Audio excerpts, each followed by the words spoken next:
Go. Coming to you live from deep within a suspiciously murderous nursing home. This is... Wait. No. I missed something. Coming to you live from deep within a radioactive... Yeah. A radioactive Suspiciously- syringe.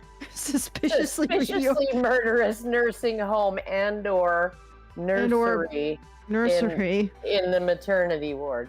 Yeah. And also radioactive, suspiciously radioactive. Let's get a whole bunch of things in there. We are the survivors of the alt-right apocalypse. The few, the brave, the bitchy, once more wading into battle against the froggy lobster radioactive. Murderous hordes with killer nurse Lucy Letby's, and we really shouldn't be laughing about this, but killer nurse Lucy Letby's real victim is feminism. We are not shitting you folks. You knew it was coming. You knew that this was coming. And this is our Rantzerker number 178. I am joined by the Rage Doge, and also the maestra of rage, Karen, and we are going to discuss this independent article that itself discusses how Lucy Letby was a victim, or no, women sorta were a victim of patriarchy because Lucy Letby killed 7 children somehow. Babies. It makes sense. It works. It works, guys. Just go with it. There's nuance. There's gymnastics. Yep. Embrace the paradox. There is nuance. There's nuance here. There's nuance to be found here. You would think that her being defended would be not evidence of how women are oppressed, and you would be wrong, because everything is evidence of how women are oppressed, including the fact that Letby nearly was let off. And it actually is, it's astounding. I've been going through the footage of a lot of the commentary on this, and apparently the doctors, the 2 male doctors, I don't know how many people were involved in attempting to bring justice to the murdered babies, but at least 2 of them were male doctors, and they brought their concerns up to the hospital administration. They were stonewalled constantly. At least, actually, let me put it this way: the doctors that I know about was one, I think, Beavery, and another one who had, I'm terrible with names, but these 2 doctors, the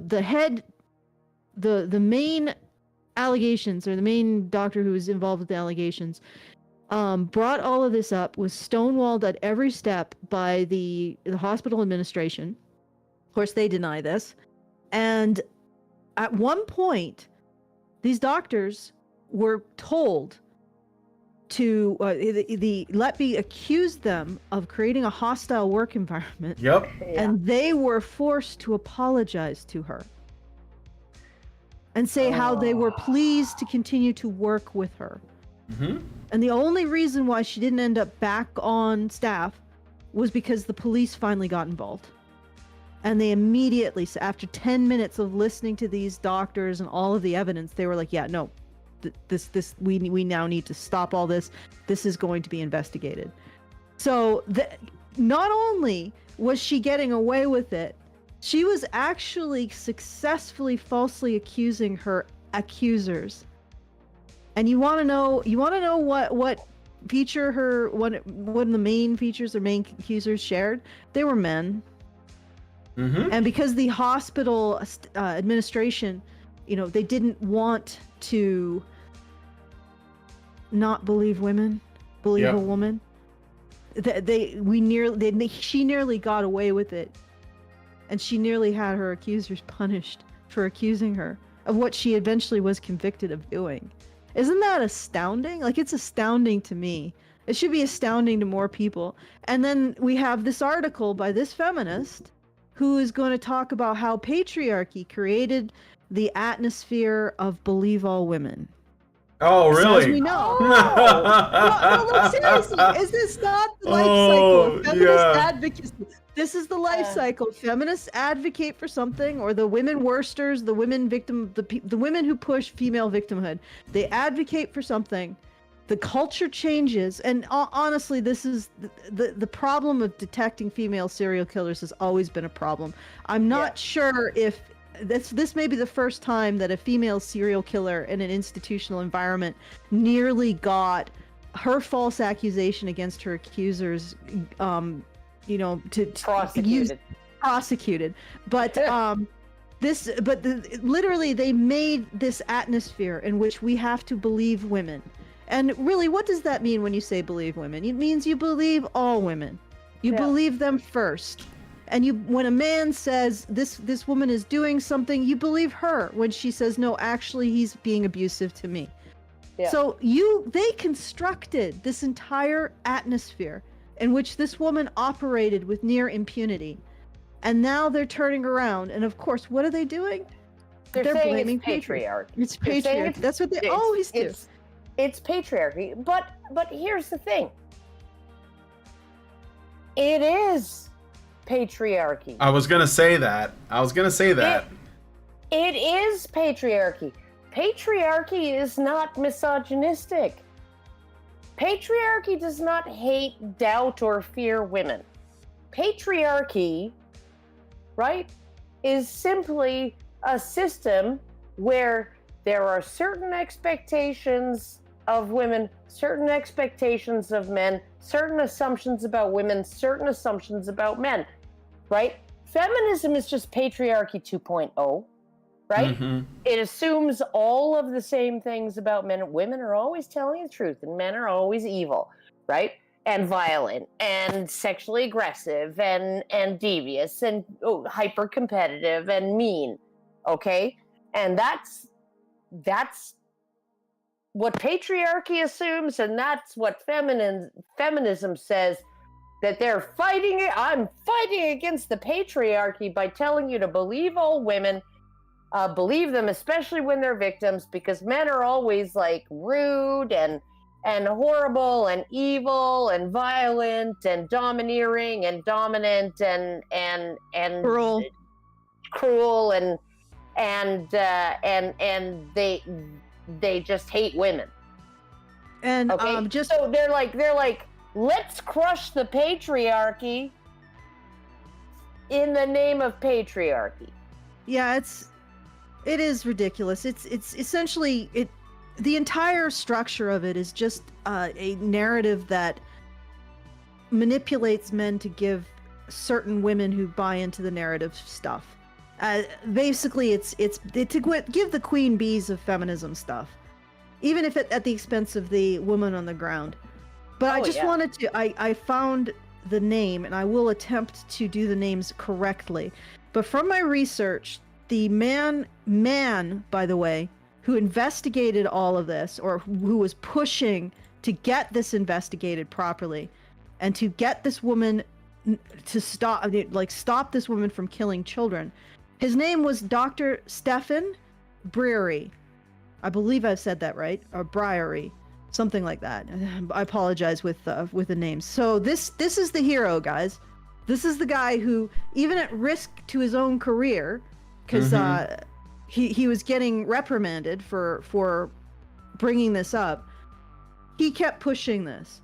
He kept saying this needs to be dealt with. There's a problem here, and he kept getting stonewalled. And if you actually look at it wasn't just women, but there was a lot of women involved in the stonewalling as well. There was also two male administrators, but they were actually, I think, higher up in the hierarchy, and it was the heads of the nursing and the head of the shifts for nursing that could have really done something, pushed this further.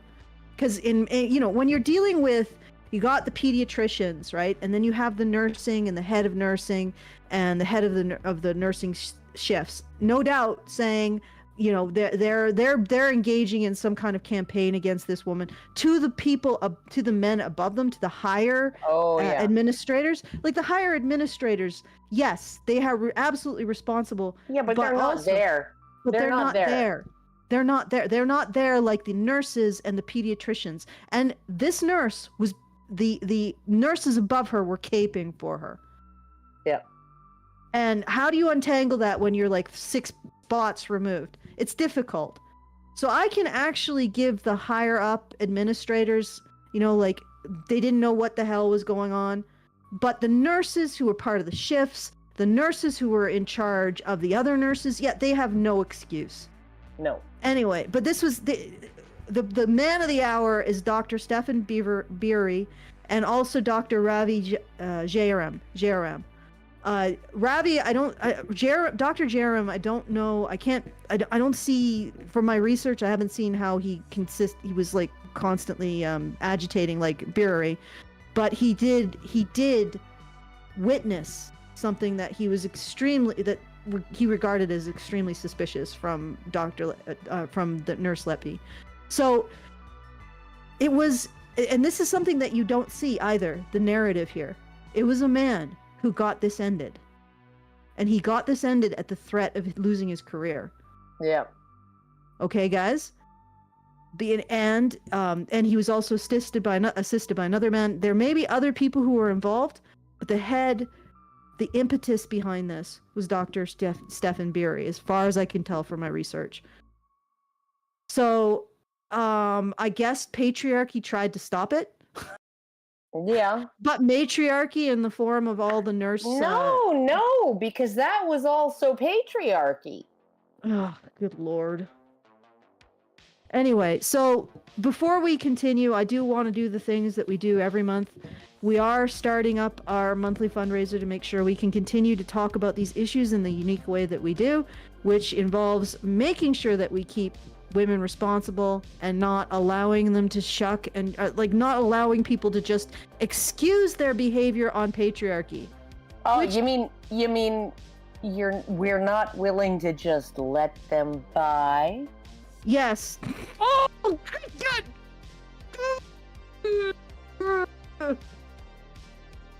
You're just waiting to slide that in when it would hurt. You're welcome, Hannah. Why? All right. Why? Oh, okay. Settle down. All right. So we do this every month. So if you want to make sure that we can continue to do this work, and it's really critical for you to do so because we are community funded. We only exist because you guys make sure that we do. Go to feedthebadger.com/support and put in what you can. If you're looking at it and you're like, oh, I can only give $5, that's fine. That's great. It's the, everything helps. Everything helps. And I'm trying something a little new. Give me some feedback on it. I'm doing the fundraiser in a little bit in parts. So I'm hoping to get about $900 by the end of this weekend. And I'm hoping that encourages people to support more because it makes you feel like you're getting us to the goal. And then I'll put more of the fundraiser on and see how it goes. Because it seems like it people want to feel like they've achieved something. So maybe some small like interim goal achievements might help you guys out. Tell me if that works. Tell me if that's what you'd like to see. And please go to feedthebadger.com/support and help us out. And I will do some arm twisting at the hour if necessary. But I just wanted to make it absolutely clear that the man who essentially spearheaded stopping this, I wanted to talk about him because I think he's the recognizing him is really critical. We're going to talk about this psychologist and feminist attitude towards Letby and how she's immediately circling the wagons and saying, yeah, it's not feminism, yeah. Oh, but we're gonna figure out how we can fit Letby into our schema about the world, because that's the critical thing here, guys. That's the critical thing, that Letby can't be a counterexample to our ideology. Yeah, no. She actually has to be a demonstrative example of our our ideology. She actually has to be a denizen of patriarchy, a construct, a creation of patriarchy. If she was a creation of feminism, it might make us reconsider our adherence. And our what lives. really bakes my goddamn brain is this. She's saying that patriarchy makes us excuse the behavior of women like Letby, as she's excusing the behavior of women like Letby. Yeah, because hey, if patriarchy did it, then Letby was just It's patriarchy just backfiring on the backfire. Yeah, no, Yeah. it was just she was just an unwitting victim of patriarchy. She was just she was just doing what patriarchy told her to do. Just doing what it do. Patriarchy Oh my shitting its God. pants. Oh my Jesus Christ! Like I am sorry. It's just the nuance is like the La Brea tar pits where freaking thought goes to die. No, and it's suffocated by feminist theory is like quicksand. The Mhm. more you realize you're sinking, right, and you try to get out, the faster you sink, and then eventually, you just take in a few lungfuls of it, and it's all over, and you're a convert. Really, because I don't know. It's just it's all this freaking nuance. You see, patriarchy's always to blame, even when women are being excused or believed. You see? No, even when feminism gets its way, and this is the thing, right? Yeah. Because patriarchy always gave women the benefit of the doubt. You look in the fucking Bible. You remember the part of the Bible where it's like all the feminists were like, women were forced to marry their rapists. Okay? No. Number one, there was no woman who was ever forced by law to marry a man who raped her, right? The language in that Bible verse, right, in that chapter, was if you find two horny teenagers going at it in the fucking hayloft, right, he has to marry her and he has to pay restitution to her dad, and he can never divorce her. He's the only one who's forced to do anything. If she says, oh, I was raped, well, if there were no witnesses, you're supposed to take her word for it, and then he gets executed. That's the entire verse, right? If she says, I was raped, if they aren't in a town where if she cried out, people outside the window would hear her, right? If you just caught them doing it because, they were alone and you stumbled across them and caught them in the act of enthusiastically, consensually having sex, right? He's got to marry her, shotgun wedding time, or if she doesn't want to marry him, off with his head time. That is what that verse says, okay? And they are like, no, women have never been believed. They've never been believed when they make an accusation of sexual... Yeah, no. Maybe part of the reason why patriarchy didn't necessarily take every woman's word for it when they said, he raped me, is because rape for a man at the time meant off with his head. Okay? But, okay, then they had this little thing. I don't know if you guys remember it. It's ancient history now. It was called #MeToo. And it was called #BelieveWomen. And it was, there were a whole bunch of feminists who were like, they were behind that. They were like, no. Right? Anytime a woman says something, anytime a woman makes an allegation that she's being treated unfairly or, heaven forbid, sexually harassed or assaulted, right? That she's being discriminated against, that she's being treated unjustly because she's a woman. Okay? Well, that hashtag me too. I mean, that's happened to me. I'm sure that's happened to Allison. I'm sure that might even have happened to Brian. Tell me it hasn't, Brian. You have never been discriminated against because you're a woman. Are you allowed to enter the powerlifting championship? No, I'm not. No. No, you're I was not. gearing up for it too. I was all about it. I know. And can you get an appointment with the gynecologist? No, you can't. So, here we go. We are all discriminated against unfairly, unjustly. Feminism told me so, right? And therefore, I have to, as a human being of indeterminate gender, I have to believe what a woman tells me.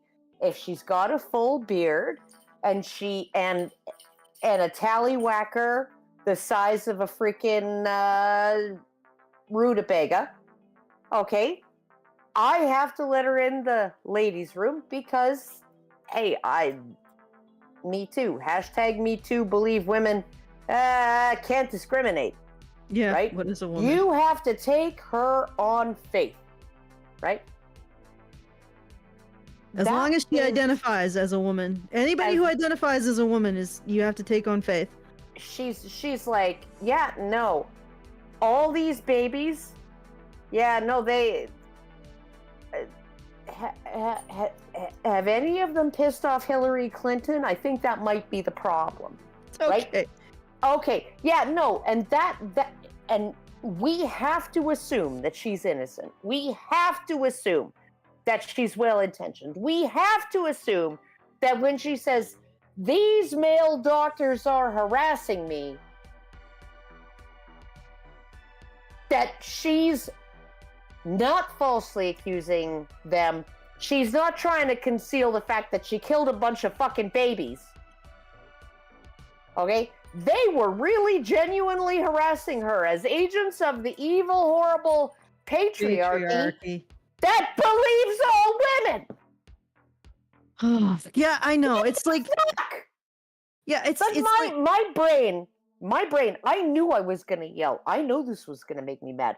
The moment you said this, the moment you gave me the topic, and I was like, oh fuck, right? Aneurysm time. Yes. I know. High blood pressure, Allison. You're killing me. Emotional damage. God damn. Well, it is. The pretzel logic of all of this, but we haven't even gotten into it. Let's get into it because otherwise we're gonna be here for the next 5 hours. You know what? You remember that phrase? The snake eats its own tail. This is beyond the snake eating its own tail. Oh, I know. It's the feminist eating her own cunt. On a topic that okay. I just want to remind everyone that if you want to send us a message, you can do so at feedthebadger.com/justthetip. Conveniently, you'll also be at the site to help us out for the month at feedthebadger.com/support. And please send those if you have comments, you're enjoying the show. So I think this is going to be quite a ripe show today. Very, very ripe. Might have some fishy smell. Can't promise that it'll taste like chicken. Okay, well there you go.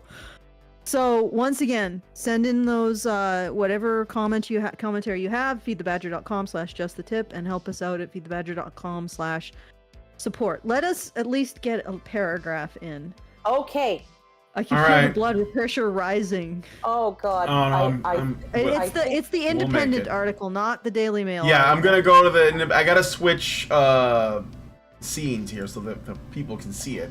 I wanted to, before we jump in, I wanted to do a shout out to the Rumble gang because our Rumble channel is growing. So shout out to the Rumble gang if you guys want to follow us on Rumble. That is HB Radio.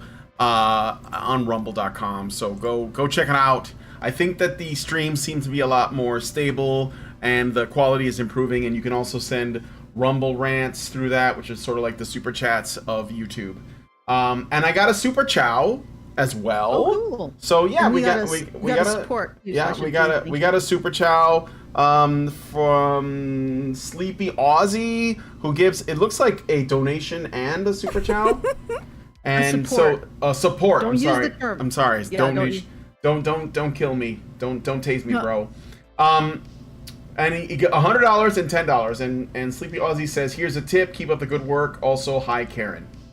So there you go. All right. Well, Aussies always like it when people use the word cunt. So. Yeah, there you go. All right. They respond positively to it. We probably should go to the article. Yeah, not just well, the tweet. what's the donation? You said you wanted to give. I mean, what's the thank you for the support? The support. Sleepy Aussie supported us to the tune of $100. So thank you, Sleepy Aussie. All right. You are the first. Thank you. We should have like some confetti or something. You are the first to put something in. That's a pretty good idea.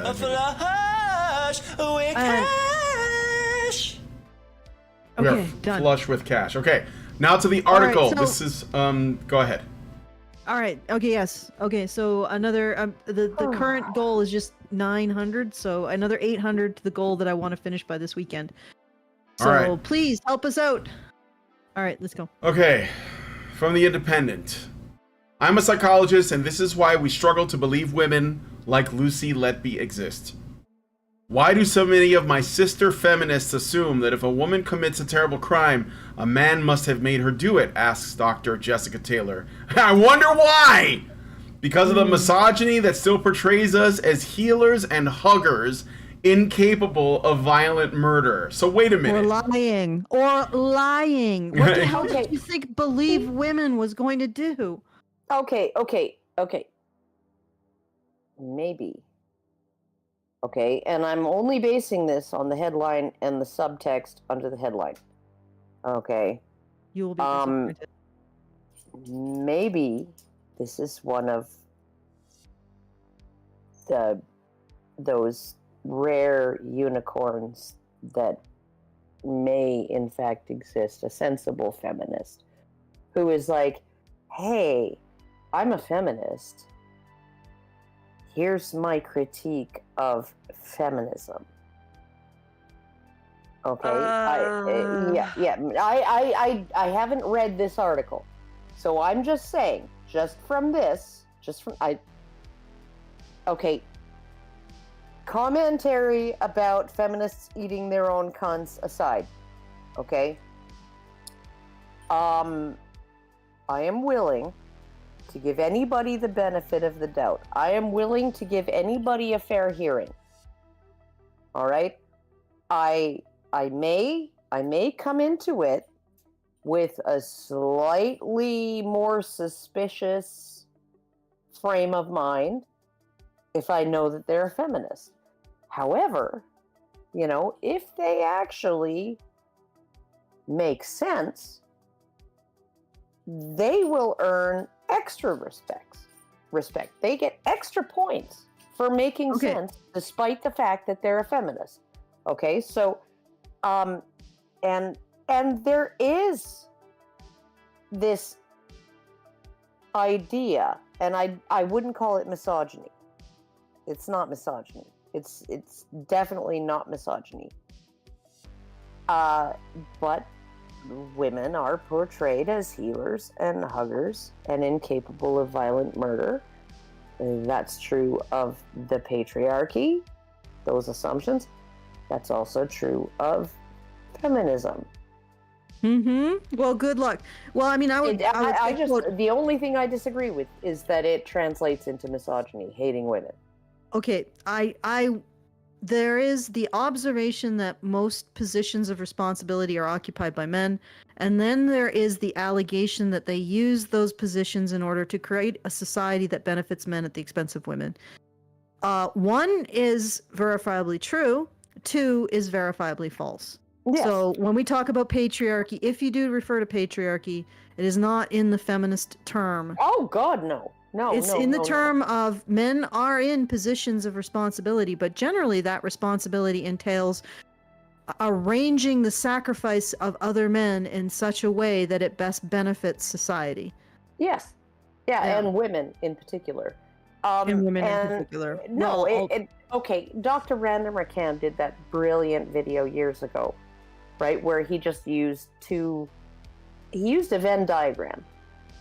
Right? One, it's patriarchy and gynocentrism, right? Patriarchy and gynocentrism, and he was like, they're the same thing. Mm-hmm. They're the same thing, because when you put the Venn diagram together, the gynocentrism is right in the middle, and the patriarchy is all around the edges, right? And this is how it operates, this is why it works, and this is why it propels civilizations forward, right? That is why this exists. There is not necessarily a disagreement between people who say that there is a patriarchy where most of the positions of responsibility and authority are men, and most of the people who are exclusively or disproportionately protected and provisioned are women, right? There's no conflict there. You bring the two pictures together, you bring the diagram together, and you see that that's just how it works, and that's the most efficient system, and that's why that's the system that gave birth to civilizations. There is no civilization that has not been paid. That there is no society that made the jump between a society, Dunbar's number, to thousands, tens of thousands, hundreds of thousands, millions of people, right? Dunbar's number of 150 to 250 people, right? You've never seen any society make that jump unless it was patriarchal and also gynocentric. Yeah. Do they know something we don't? They're led by a woman. What does a woman know? Jesus What Christ. does a woman know? Sometimes women know a lot. What do you mean a real woman? Okay, all right. Well, Back I don't to the article. know what a woman is. Yeah. You're a woman, Brian. You let me know. Okay. I don't know. It depends on which one's going to give me the most benefit. All right. Well, you're a female power lifter. Mm-hmm. I'm sure. I'm a you masculine presenting, body hair carrying female power testicle lifter. having. Testicle. Well, just one. So. Yeah. Well, I mean, hey, still. one is It's enough. still a lot more than what a normal biological womb haver has. But With a bonus hole. yeah, Yes, let's with a just bonus. get to the first paragraph. Yeah, that was just like the post headline. All right. While many people might be asking specific searching questions about why Nurse Lucy Letby murdered so many babies in her care, as a feminist and psychologist,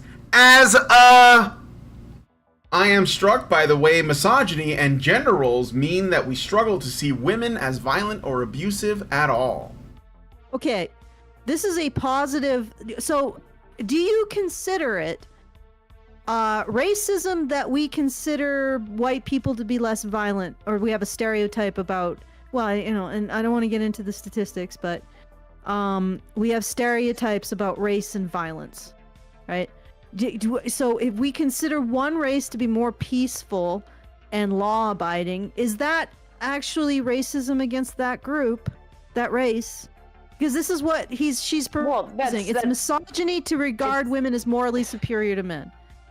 It's white privilege. Yeah. Okay. No. This she's describing female privilege. Yeah, it's misogyny to describe women as morally superior to men. So. Yeah. Women are victims of being regarded as better than men.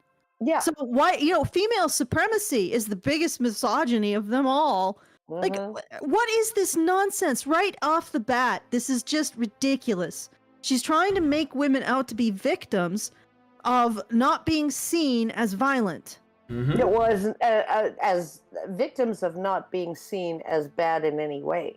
Yeah, it's not being seen. Do you realize, like, literally, when you want to kill a group of people, you present them as violent and criminal when you want to justify killing them. And morally inferior. and antisocial.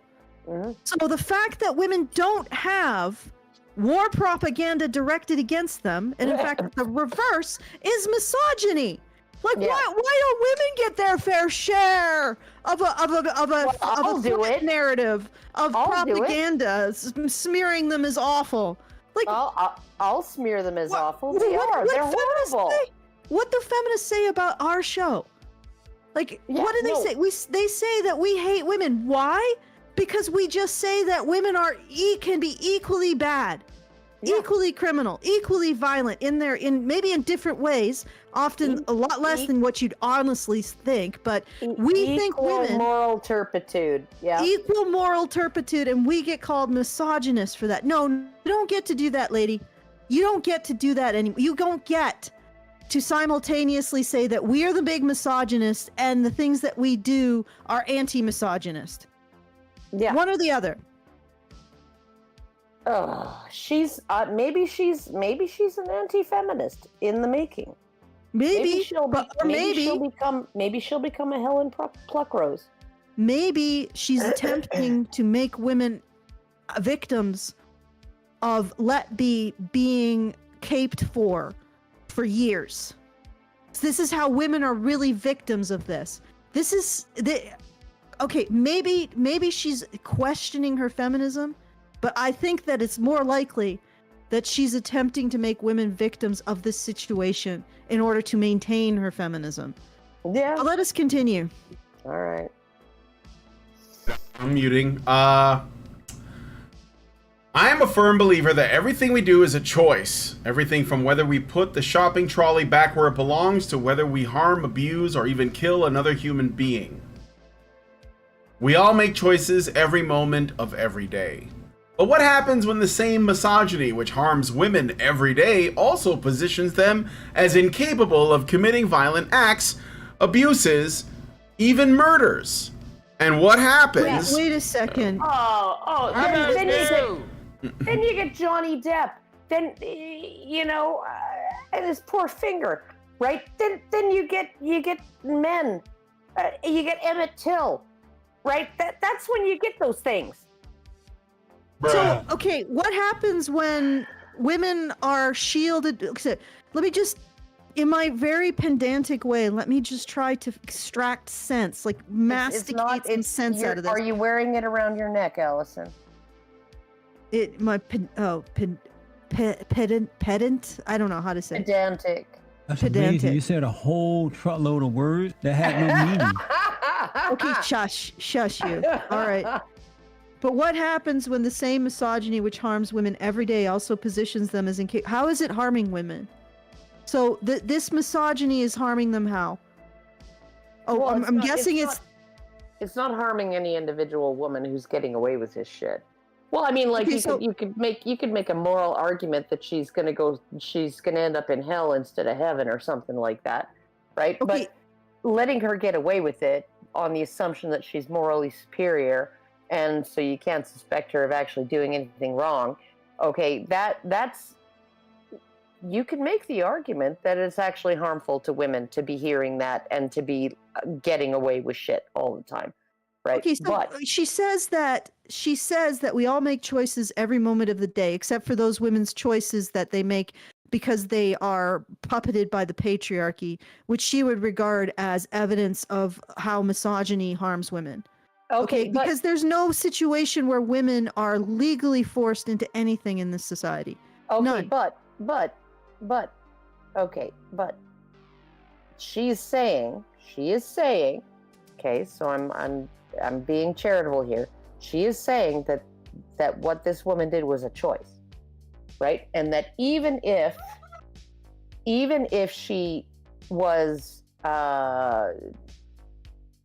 kind of steered into it by patriarchal norms or whatever, driven to it or what, it's still a choice, right? And she's still capable of engaging in violent and murderous acts as a choice, right? So, like I'm not saying that I agree with this woman. She's already coming out like I'm just saying there's hope. There's hope for this author.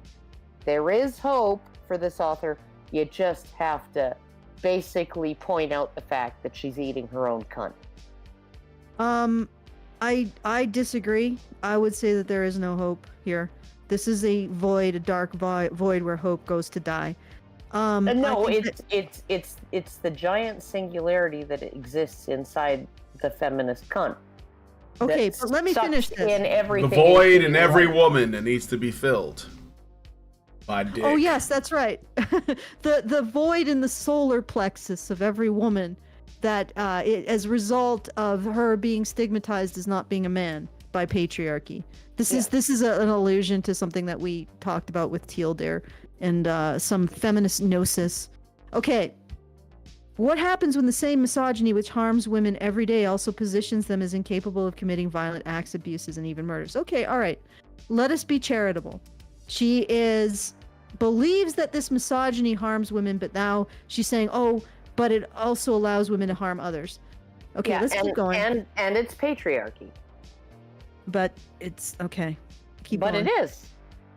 Whenever they don't like it, it's patriarchy. I mean, yeah, anyway, let's move on. When we talk about misogyny, we often think of women being harassed and abused, and of course that is absolutely vital to address and talk about. But we very rarely talk about the way misogyny shapes and frames women and girls in society, which can then even be used to explain away, defend, or minimize their crimes. Okay, do you not see... When we talk about misogyny, we often think of women being harassed and abused. What about men? Because what you've just done is you framed harassment and abuse as something that somehow women experience, but to the exclusion of men. Because this is not gendered. Men also experience harassment and abuse from women.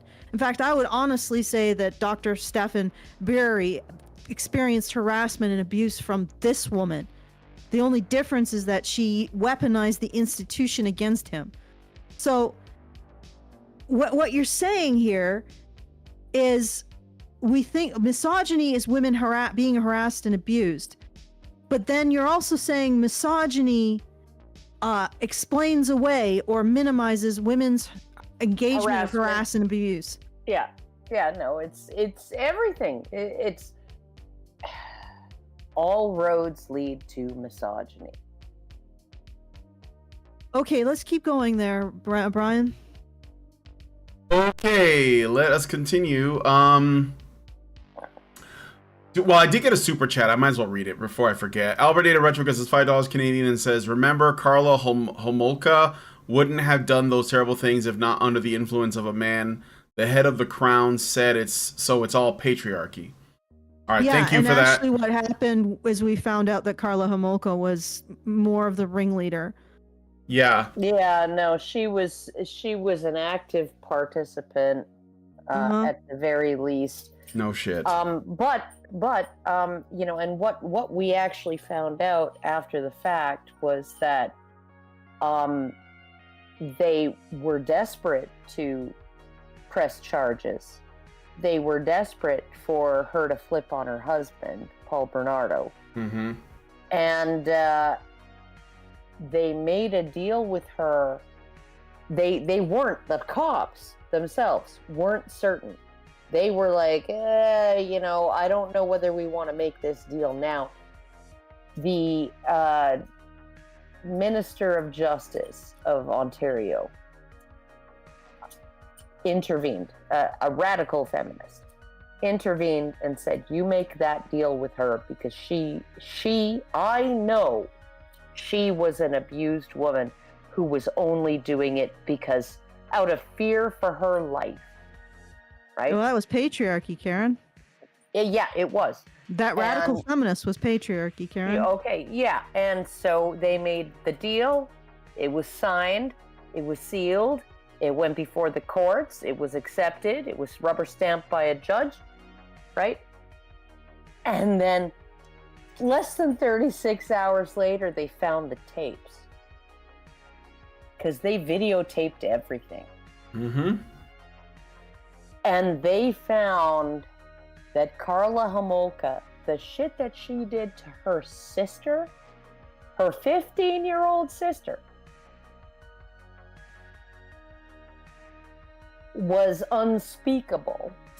I can't talk about it and still be on YouTube, right? Oh, but we already signed the deal. Now she's living in some town in Quebec, right? She's married to a doctor.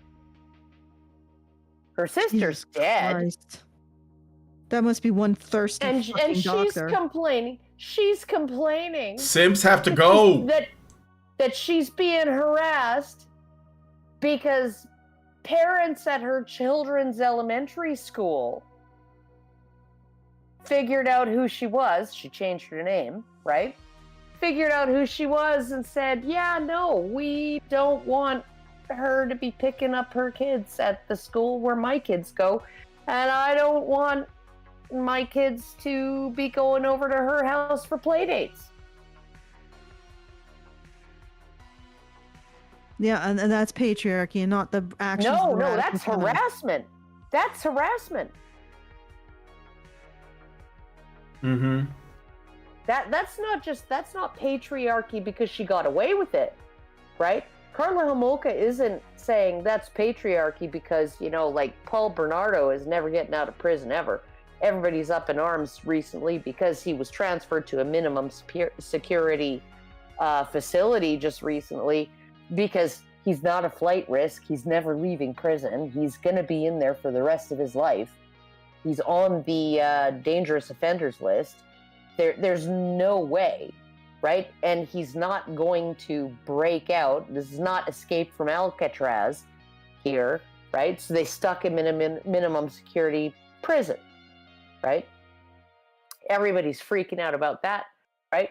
But parents at the local school freaking out that nobody told them that someone who was a rapist and murderer of underage girls, right, has children at their school, lives in their neighborhood, and is holding birthday parties, right? And they found out, and now she's saying, she's not complaining, and the feminists aren't complaining that it's misogyny because she got away with it, because she only got away because she was out after 12 years, right? And managed to get this really nice, cushy, freaking upper middle class life, right? No, they're saying it's misogyny because people noticed and objected. Good Lord.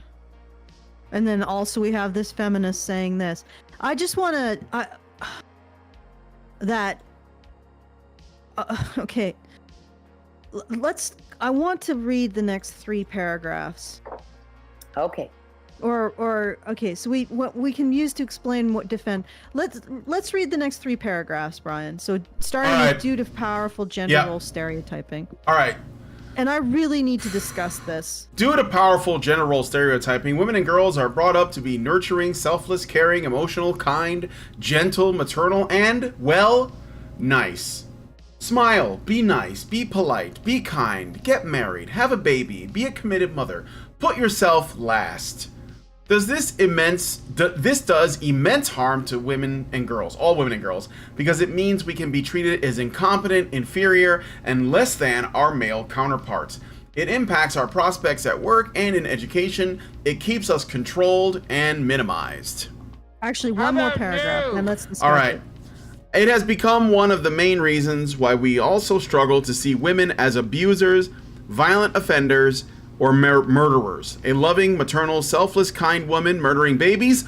What an oxymoron. What a contradiction. What an abomination, some might say. Are you fucking kidding me? I knew. Karen, you must know that this was coming.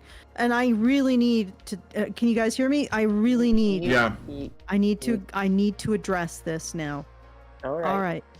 She's saying that women are forced to be nurturing, selfless, caring, emotional, kind, gentle, etc. No, they're not. That's not how this is working. They are perceived, even in defiance of the evidence, to be more nurturing, selfless, caring, emotional, kind, and gentle than men. Even in the presence of significant evidence to the contrary. This is how women are perceived. They are not forced into the role. This is how they're perceived in a positive way, even when their actions directly contradict how they are perceived. Nobody is forcing women into that. In fact, the exact goddamn opposite. If you perceive a group of people to embody these virtues, no matter what they do, you are not forcing them to embody these virtues. You're forcing everyone else to believe that they do no matter what. In other words, they don't have to do a damn thing that is nurturing, selfless, caring, emotional, or kind to be perceived that way. It is the opposite of forcing women to do this. It is, in fact, allowing them to act in whatever way they so please and forcing everyone else to perceive them in this way. Yep. Okay? So women as a group could be murderous, abusive, selfish, cruel, violent, hateful. And because we are expected to perceive them as nurturing, selfless, caring, emotional, and kind, they get away with it. Nobody checks them on it. Instead, everybody checks anyone. Listen to this. Listen to what I'm saying. Everyone blames the people pointing out that women aren't these things. There is no pressure on women. This leaves a complete lack of pressure on women to embody any of the virtues that they are perceived to embody innately. So she's got this absolutely wrong. Women have no pressure to be kind, nurturing, selfless, caring, emotional, gentle, or anything else. Because if they're not, everybody else will be forced to perceive them that way. And that's what happened in this scenario.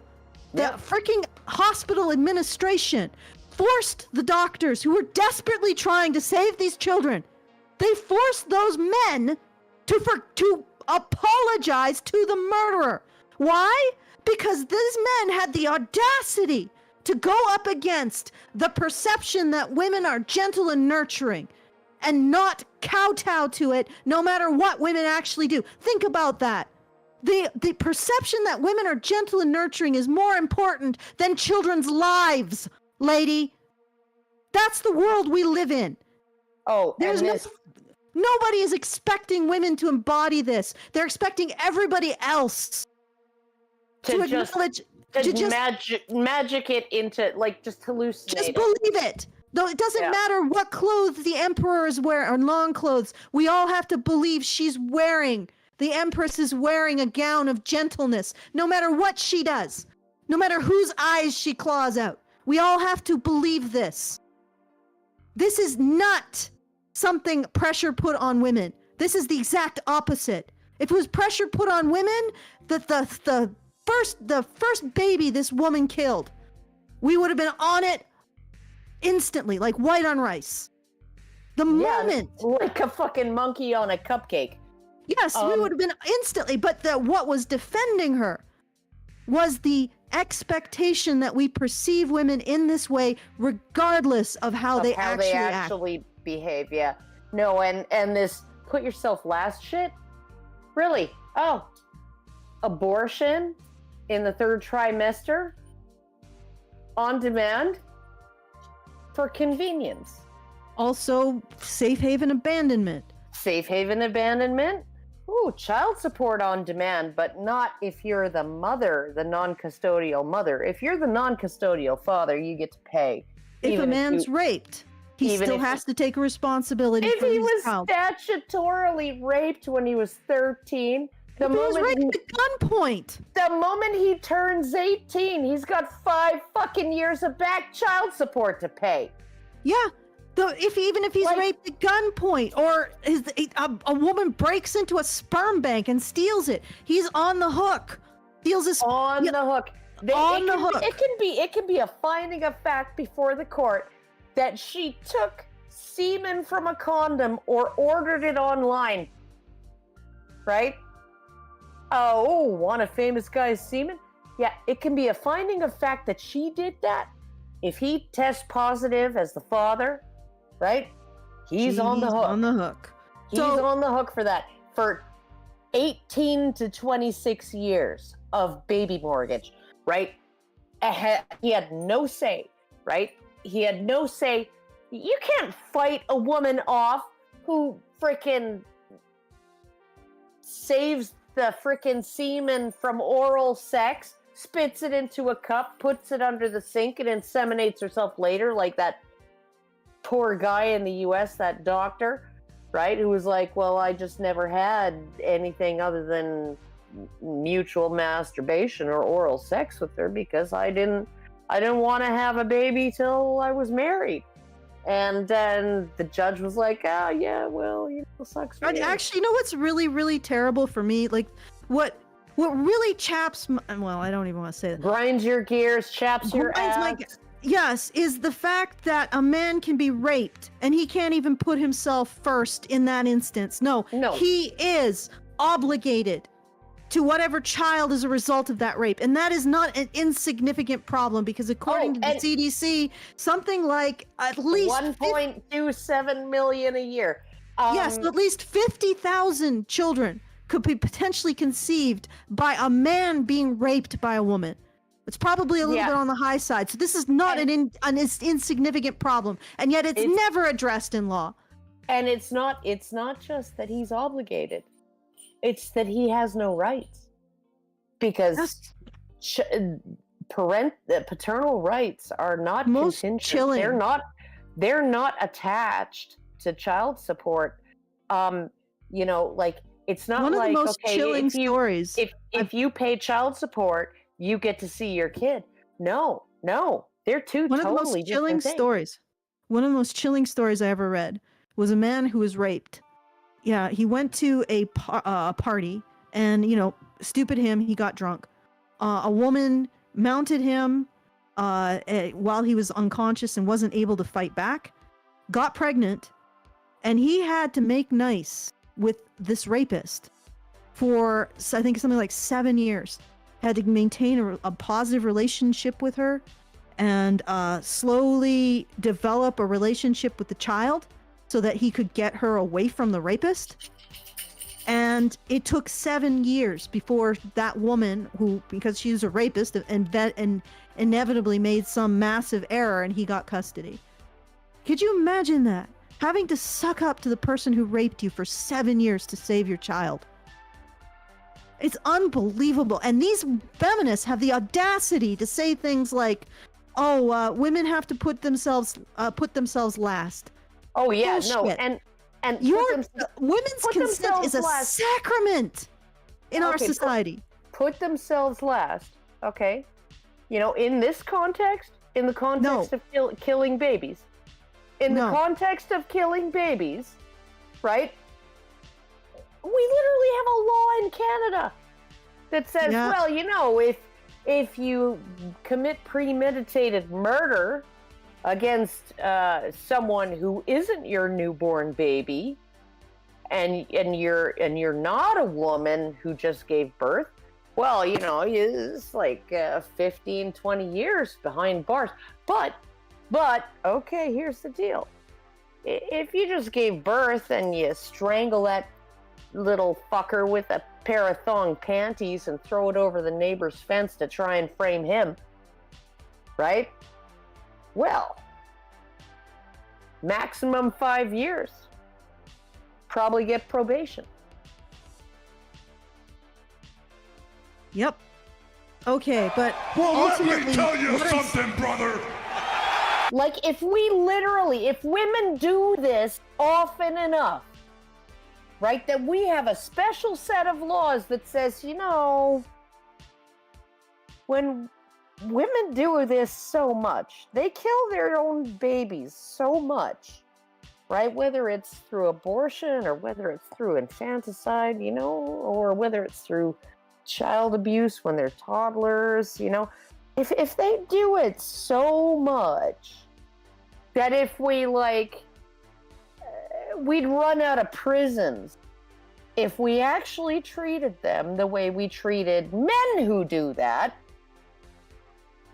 So, and there's hormones, then, it's not easy being a mom. And yeah, we can't expect her to always put herself last. And and put the Yeah, child we can first. we can actually excuse, like, that's what I'm getting at with this. Oh. She says that women are forced into being this. No, women are the beneficiaries of the stereotype that they are gentle and loving, and everybody will and therefore stigmatize when they're other not people who therefore actually when they're say not no. when they're not they have a good reason. Yeah, and They slipped through the cracks. They didn't get enough support. They didn't get enough help. It's not them that killed that baby. It was the heartlessness of the system that killed that baby. and she talks about having choice, but the thing is that she's trying to make women victims of the stereotype that protects them when Yes. they are not gentle and loving, and when they are violent and murderous. Women are not victims of this stereotype. They're beneficiaries of it, and Lucy Letby was a beneficiary of it. Okay, it's ridiculous. It is. No, it's completely. Okay, you've convinced me, Allison. I'm no longer giving this woman the benefit of the doubt. I am not quite convinced that she's completely hopeless, but Well, no one's completely hopeless, but this I individual, think- she needs to understand the difference between expecting someone to embody something, like we and do assuming men, and that they do just on that- sight. Yeah. just on sight, and that's where women are at. Despite all evidence to the contrary. And there also all of this allegations about women being discriminated against. They're treated as incompetent, inferior, or less than. Well, first of all, less than, not morally, obviously. And incompetent, inferior, no. They're not treated as incompetent, inferior. This is just allegations that, especially not inferior. People prefer women in almost everything. Yep. The only thing they don't prefer women in are roles that actually involve a lot of sacrifice, self-sacrifice. Yeah. And then suddenly it's like, well, no, that's Physical, yeah. manly. That's manly stuff. If it involves potentially losing a limb or dying. or dying or having 10 years shaved off your life, that's a manly thing to do. Mhm. But everything else, we prefer women for. Everything else. And especially anything that involves someone being all up in your space or your junk. Yeah. Okay, so I want to do another, I guess some arm twisting, guys. So Top of the hour. Yes, top of the hour. All right. So once again, like when I look at stuff like this and just the level of mendacity and a double think, Pretzelization of logic. pretzelization, and also the term I coined just this show: feminism eating its own cunt. Language. Yeah, well, but also like it's just, and this is not just feminists. Conservatives can also have this issue too. Women need to be held accountable. They need to be held accountable for their actions and their choices and their effect on the greater world. The reason why Letby got away with what she did is because nobody wanted to recognize what she was doing. Because it was a choice. The only people who actually did recognize what she was doing were patriarchs. Well, it was male a man. pediatricians, and a predominantly male police force. And they were threatened. All of the structures that are dominated by women, hospital administration, all of those layers of middle management, all the way up to, that's all dominated by women now in healthcare, right? So it was systemic structures and the institutional systems, systems, and once you get up to the very top with the men, they were basically probably making decisions based on stereotypes. They were more willing to believe these two male doctors were engaging in harassment and creating a hostile work environment than they were willing to believe that Letby actually was a murderer. Right? Yeah. This is because they didn't see it. They weren't there. They weren't Yeah. They were like 7 steps removed from it, and so they just went with the assumption and let her, and they were going to let her get away with it. And then you call in some men who are like, oh, or some, because, you know, like, police aren't all just men, but women who join the police force tend to be a little masculine in their temperament. Yeah. Right. And you have those people go in there and actually take a look at the level of where it's happening. And they're like, yeah, no. I wouldn't be surprised if it was a female cop that looked at this and said, "Oh my good Lord." But my point is, right, this is the least, this is the conversation no one wants to have. Conservatives don't want to have it, feminists don't want to have it, and that conversation is making women accountable to their choices and actions. This is a very difficult sell. It's even difficult among men's rights activists, who will in some cases prefer to turn the conversation back to men and men taking responsibility, which is understandable because that is the way that our brains work. This is a really, really difficult subject, and we are one of the few places that is absolutely immovable on it. Women have to take responsibility. We have to recognize the vulnerabilities that men face, and we have to do something about it. There is no way forward except through the eye of this needle, and we will not stop talking about it in this way, because this is the critical, this is the pivot. This is what our society will live or die by, whether or not it attends to the issues facing men, to compassion for men. And the reason why is because right now we rely on men very much. And it's not just that. It's that, what right does a civilization have to continue if it doesn't consider the needs and the wants, the desires and the hopes and dreams of half of its population? And not just half of its population, but the half that is most responsible for the continuation of society. The deliverymen, the train workers, the truckers, the warehouse workers, the forklift operators, the fishermen, the linemen, the sewer workers, the men going out and getting the oil that runs everything. Everything comes down to them. Everything comes down to them, and they are not listened to. They are not considered. And that needs to change. And it changes here. We will never compromise on women not taking responsibility and not recognizing the involvement and the importance of men and masculinity in a sustainable and society with a future. Oh, and this woman in this tweet that Brian's showing,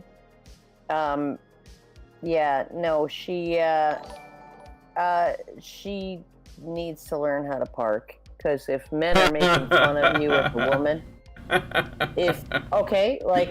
parallel park. I've made a man jump. Man sitting in his car jumped before because I pulled into a parking spot. He was like, "Oh my God, I thought you were gonna hit me." And I was like, I know the dimensions of my car. I wasn't gonna hit you. Sorry to startle you, but you know.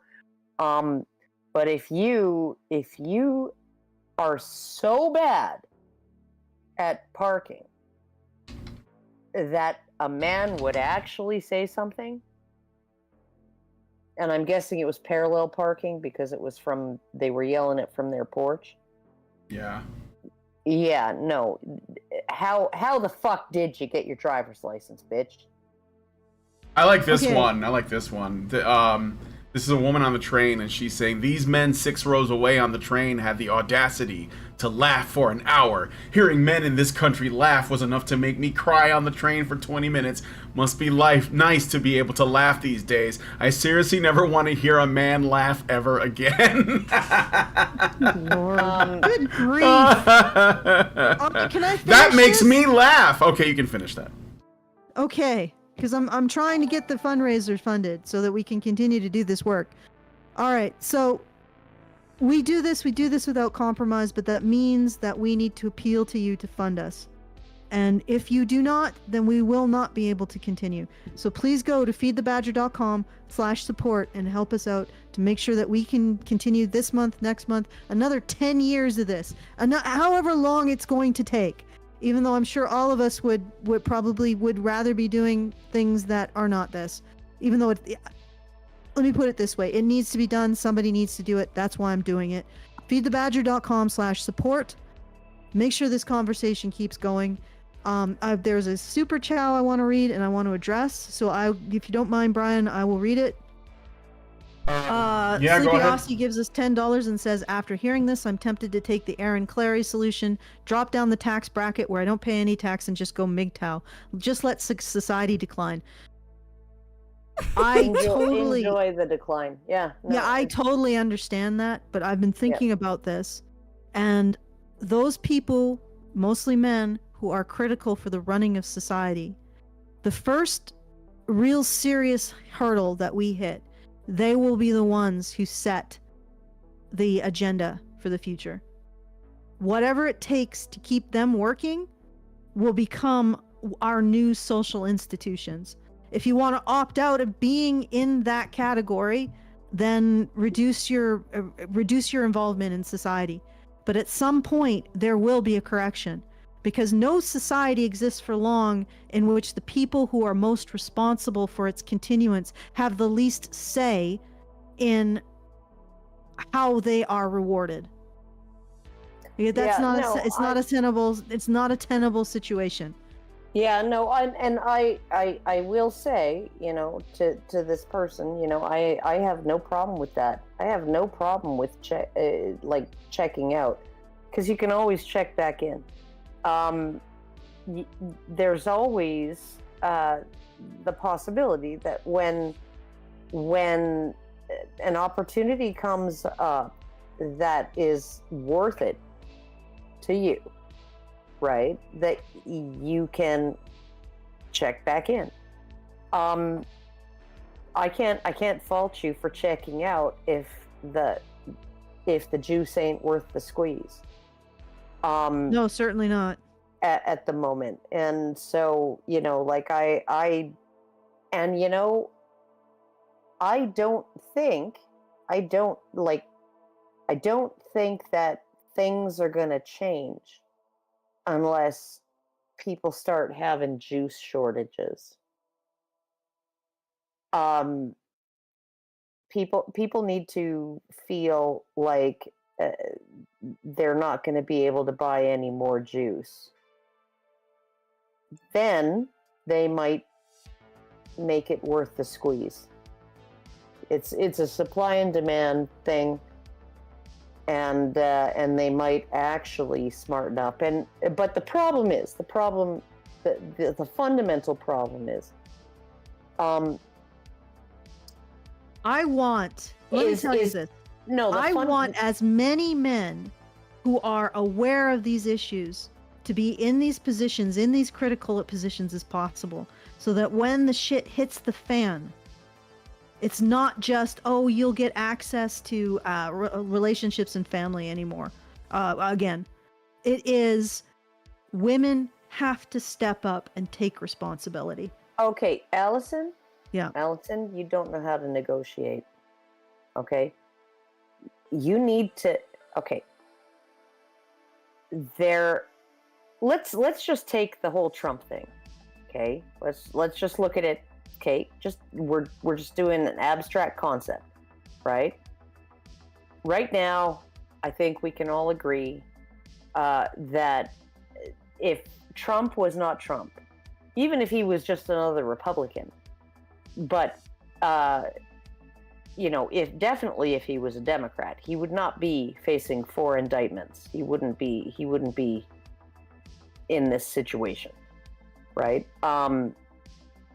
The Democrats are engaging in a political prosecution, 4 political prosecutions of the front runner of their political their political challengers, the opposing party, right? Because Orange Man bad. Okay, that is why. This is not even just about Democrats versus Republicans. This is about people with TDS versus Trump. Okay? And they are obliterating every single legal norm out there. Right? They're using a mafia statute, right, to deal with drug dealers and mafia bosses, to say that Trump tweeting, watch OANN, right, tonight, they're broadcasting this hearing in Georgia, right, to turn that into a felony, right? So I'm sorry. They're violating every single norm out there. They're pretzelizing the law. They're twisting themselves into sticky spaghetti, trying to put him in prison to keep him off the ballot and out of the White House. Now, you have three options. Okay? You have three options, not just as Republicans, if you're a Republican, but as an independent, as a moral person, as a person who values the rule of law, social and political norms, all of those things. You have three choices, right? You can give them the big win. All right? The big win is a Democrat in the White House in 2024, right? Okay, that's whoever it is. It's not going to be Biden. It'll be Gavin Newsom or someone, right? But you split the vote and you put a Democrat in the White House. You can choose not to reward them, okay? Which means that a different Republican ends up in the White House in 2024. If you do that, either of those things, this is the new normal. Politically prosecuting the Democrats' political opponents is the new norm. It will be on time every 4 years. There will be indictments of the front runner. Okay? The only way that you can stop them is if you make it hurt. The only way you can dissuade them from doing this is if them doing this ends up hurting them, right? Which means the only way they're ever gonna think twice before they pull this shit again, okay, is if Trump's the nominee and Trump wins the White House. That is the only way they never do it again, right? Because then it's not just that they didn't get everything they wanted. It's that they got the exact opposite of what they wanted, and it really, really, really hurt, and you didn't have to break a single rule to do it, right? That is what men going on strike does, right? You're not obligated. If you're a man and you want to just sit back and freaking do the bare minimum, be in the lowest tax bracket, not contribute to any of this, as long as you're not breaking the law, as long as you're not stealing, as long as you're not lying, cheating, begging, all of that stuff, as long as you're just minding your own fucking business and watching everybody else crash, burn, and suffer. Okay? Because you could be in one of those positions that Allison is saying, and okay, I can see her point of view. And I can see from the short-term perspective of society's collapsing, we want men in these roles. No, okay? That's not my point. Just let me finish my point. No. My point is that those men who are in those roles will be setting the agenda. They're the ones who's going to be setting the agenda. They won't. Just like if they have something society needs. Okay. It'll be like electing a different Republican into the White House. No, because Right? if Okay. No, they won't have the bargaining power. It needs to fucking crash. People need to hurt, right? People need to hurt before they will learn this lesson. I guarantee you. And it's not about, they'll get a little bit more leverage and we'll have a 20% correction. Okay, yeah, no, that would be great in the short term. It's not going to fix anything in the long term, right? People need to fucking suffer. Language. People need to suffer. I'm not disagreeing with that, and they need, will. No, they will when they.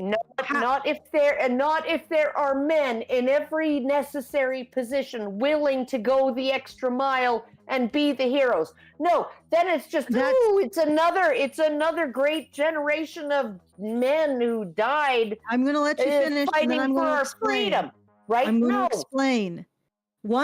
If you have a critical mass of men who are aware of this situation, controlling the utilities required by society, they will set the agenda. No, they won't. The choice will be between complete destruction and actually listening to them. And if we all they won't, Allison. They won't. You know why? You think that if you have a warlord and he's the only source of food, don't you think he sets the agenda? Because men have mercy. Because that's the point. You want to make sure the men with the least amount of mercy are in the position to provide the most, so that they do not come back with, we'll just forget everything. No. This cannot be something that was forgotten. This must be permanently learned from. And the only way to be permanently learned from is if the men who are setting the agenda do not allow anything but the expectation of taking responsibility. Okay, that's what I'm saying. Yeah, no, but that's never going to happen. That's well, not then going we're to just happen. gonna then because then the men who are aware, right? They're just gonna say, fuck it and fuck you, right? Like honestly, I think that And then that's the end. Like I'm not saying that this is necessarily what's going to happen. Okay, I'm not saying that. I'm not saying that. I'm just saying that there has to be a certain amount of pain. Otherwise, the lesson is not learned. It is like a child, you try and get it through one end of them, right? With reason and, explaining the consequences and explaining how it's in your best interest to act like a good, proper human being. It's not just to protect the other people from you, it's to protect you from other people and don't you feel sorry for treating other people so poorly and blah, blah, blah. Right? Okay, you can do that till the fucking cows come home, right? But every now and then you need to make it hurt. And when you need to make it hurt, you need to make it really hurt. Because if they won't get the message first time, second time, third time, fourth time, fifth time, right? Through their ears, right? You have no option other than to get it through their ass, or that child is done. That child is gone. He's a wayward child who will only ever learn anything the hard way, possibly at the cost of his life. That is how society is acting right now. They're acting like an out-of-control child, right? And if you just think that, we can make it a little uncomfortable for everybody, but then, I am not saying that. We'll lay out the law, we'll lay down the law and be reasonable. No, they won't. I am fully on board with MGTOW. I never said I wasn't on board with MGTOW. I am giving an alternative perspective. As a man, that if you are no matter what, the people who provide, the men who provide a future. They need to be awake.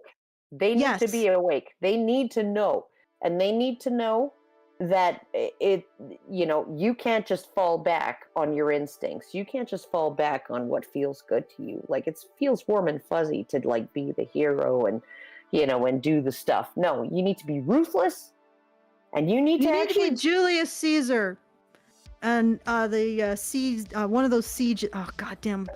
Can I give a male perspective to this? Sure. I think what we need to do, I think you both have a point. The only path forward is to eliminate simpage. We have to get men to stop being fucking simps. The more simps we convert, the more simps we turn around, then the more men will not give women the amount of grace that they give them. The more men will be discerning of women, the more men will hold women to some kind of standard, the fewer men are going to come and cape for them. We have to shame the shit out of simps. We have to shame the shit out of simps. They have to basically become extinct. I don't think it's likely, because I know that men are thirsty as fuck, especially these days, but that's the only way forward. Because women are not going to change. They are not going to change in mass as long as they know they're benefiting. They're just not until they're forced to. Yeah, not until they're hurting. That's right. What's really interesting but men cannot bail them out. That's what I'm saying. No simping. Thou shalt not simp. That's the 11th commandment. I swear to God, Moses probably had it with him, and nobody listened because they were dancing around the golden cow. Well, he dropped that third tablet. Yeah, that's right. Let's get back to it was Julius Caesar Alasia. He did a double ring of siege works, and then the Gauls sent out their women and children because they wanted to make the Romans problem. And Julius Caesar was like, yeah, no sale. They can just starve in no man's land. We're not taking your women and children. They're not going to become our problem. Yeah, no, it's like when the Palestinians launched their freaking rockets into Israel from freaking elementary schools and hospitals. But anyway, let's get back to this crazy ass article. All right, do you have any more thank yous? Because I got a bunch of super chats. No, I am not seeing any movement. You got a bunch of super chats. I do. I got a bunch of super chats. Yeah. I bet you they like hearing me and Allison like really argue. Freaking. No. I don't think you were arguing. Could you? If you're listening, I wasn't arguing. I was like literally like freaking punching the fuck out of her. Okay. Yeah, that's right. No mercy. Yes, I felt it like a rain of petals. All right, look, if you're listening, please do help us out. Just go to feedthebadger.com /support and make just open it up. Just do the work, because I know sometimes that's the real big thing. You don't want to leave because you're listening to us bicker. And but please do. Please take the time to help us out. That's what my parents used to do. I could blow. Okay. You ready to Before blow? my Yeah, mom ready to finally blow. nagged Well, I'm my a dad mushroom to cloud laying motherfucker. Mushroom cloud, right? Okay. Okay. All right. Somebody go there and put something through, because this is disconcerting. This sleepy Aussie can't be the only one. All right, I'm gonna read. He's gotta go down a tax bracket, guys. I'm gonna read the Rumble rants. Super chats. Maybe if I read them, people will feel like their money means something. Okay, NobaFan21 gives us $2 on Rumble. Shout out to the Rumble gang. And says, does the author call out the feminists who don't think patriarchy tells people to think women are incapable of harming babies, men, and boys? Or does she dismiss them as having internalized misogyny?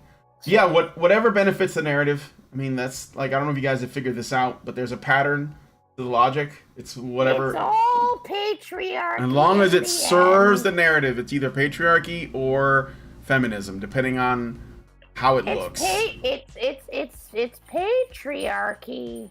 Yeah. And then when it's feminism, then it's also patriarchy. Sometimes. If it's bad, it's always patriarchy. And it's probably Milhouse. Probably Milhouse. And patriarchy. Oh, is that your Marge? No, that's just me imitating one of my dogs and how I imagine they would talk. Oh, okay. All right. So I got super chat. So Albert Native Retro gives us $2 Canadian and says, feminists protested her going to jail originally. I think he's talking about Carla Homolka. Oh yeah, yeah. Albert Native Retro then gives us $5 Canadian and says, "You're crying about teen boys living the dream, while somewhere some guy said, want some fries with that shake? Get your priorities right, pick me girls." He was joking. So, Derek Workman gives us $10 and says, "You guys are wrong to excuse the admin. They should have been watching the stats, and that would have informed them that something was wrong around Lucy." Oh no, Yeah. they were wrong. And they were 100. I think they were 100% simping the crap out of this situation. Absolutely. Yeah. It's the simping. But, but think about it. The women don't have a simp gland.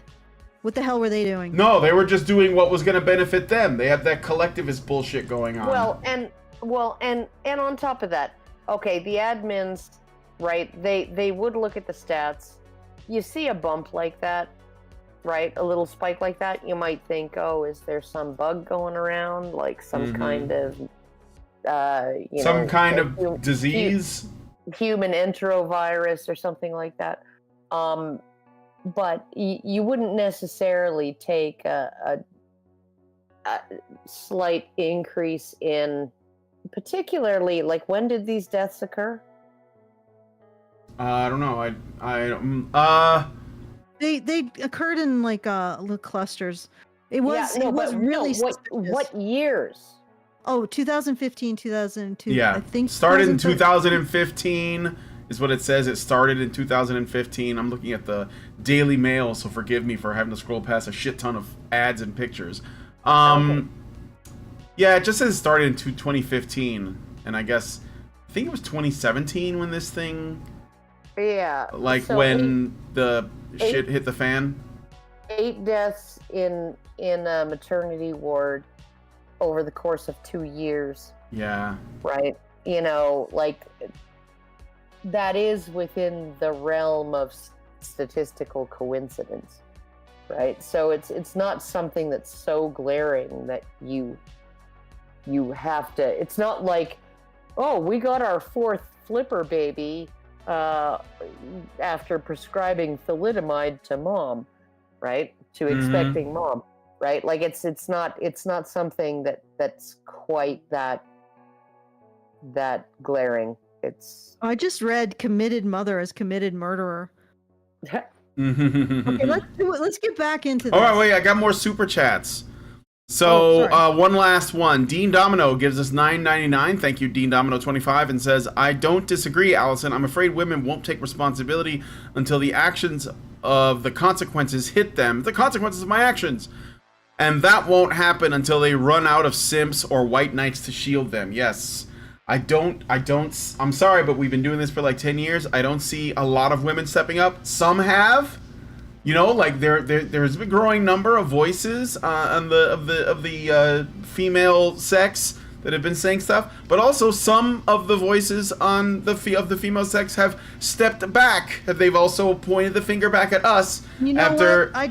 Honestly, I don't think Lauren ever. I know. I don't. I'm not named. No, not specifically.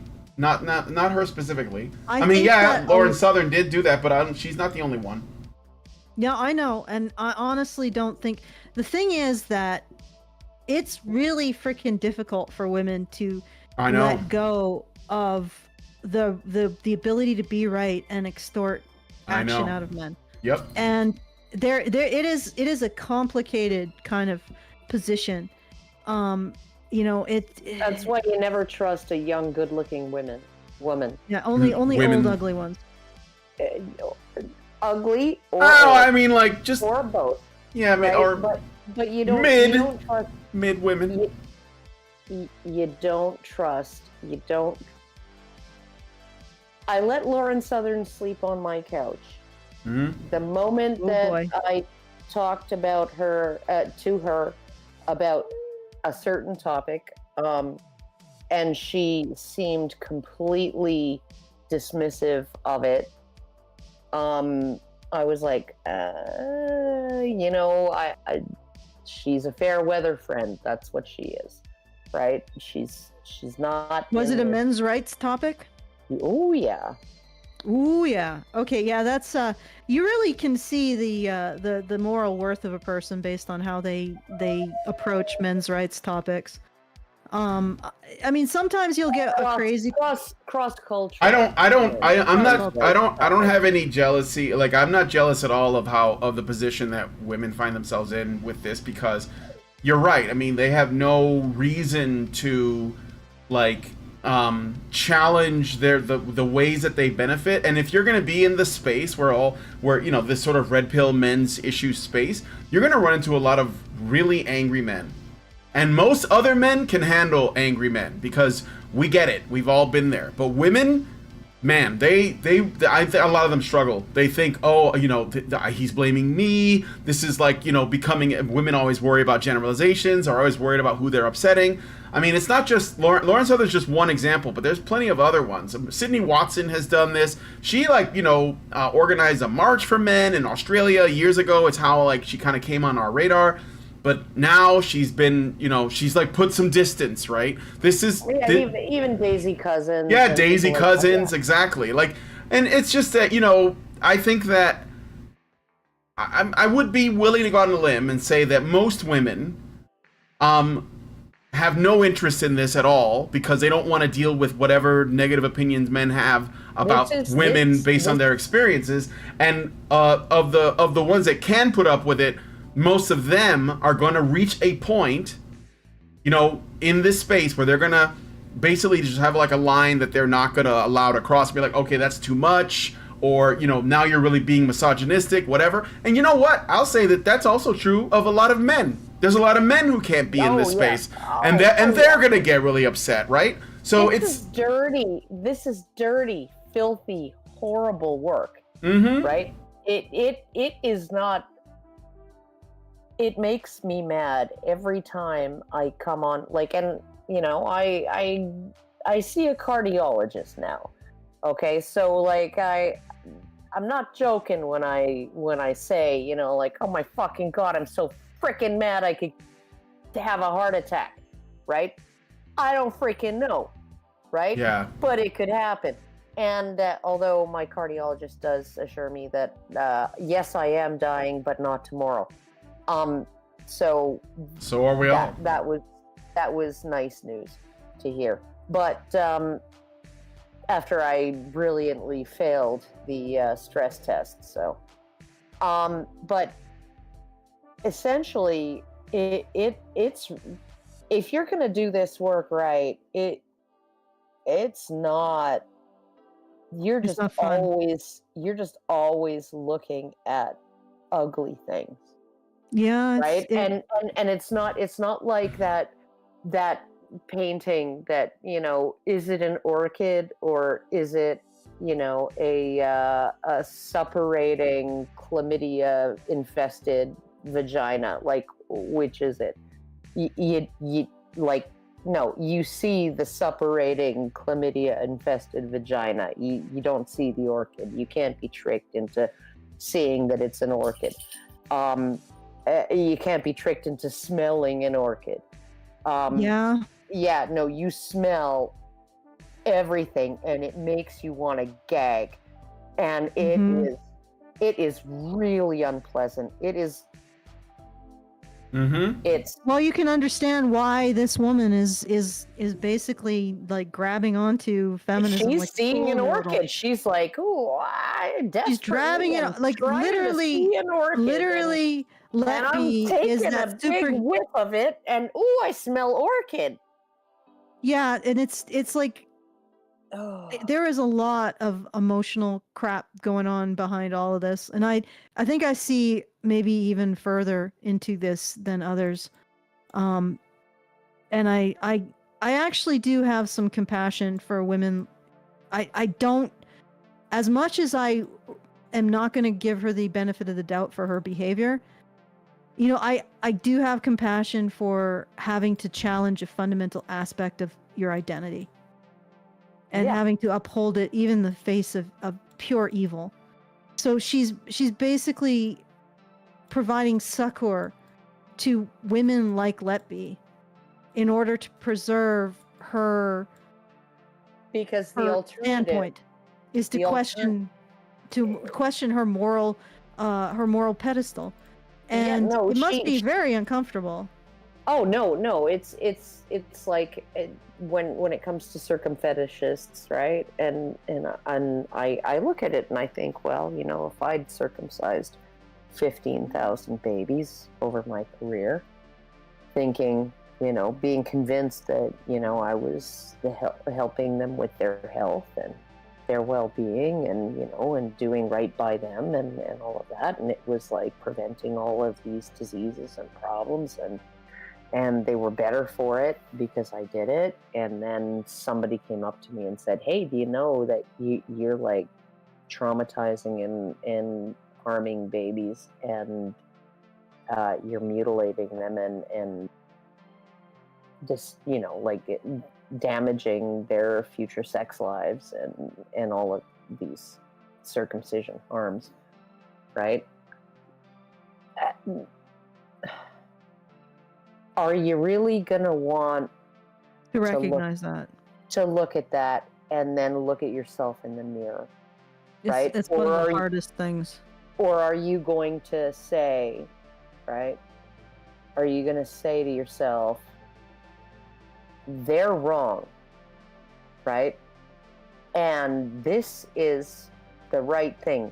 Doing this procedure is the right thing to do. And I'm going to keep doing that to prove it to myself that it's the right thing to do. Mm-hmm. Right? Because if I say, oh, well, you know, then I have to acknowledge the fact that I harmed 15,000 babies. Okay, so I have this is all very difficult, tricky, emotional work. And if you'd like to make sure that we can continue to do it and also bicker at each other, please go to feedthebadger.com/support and help us out.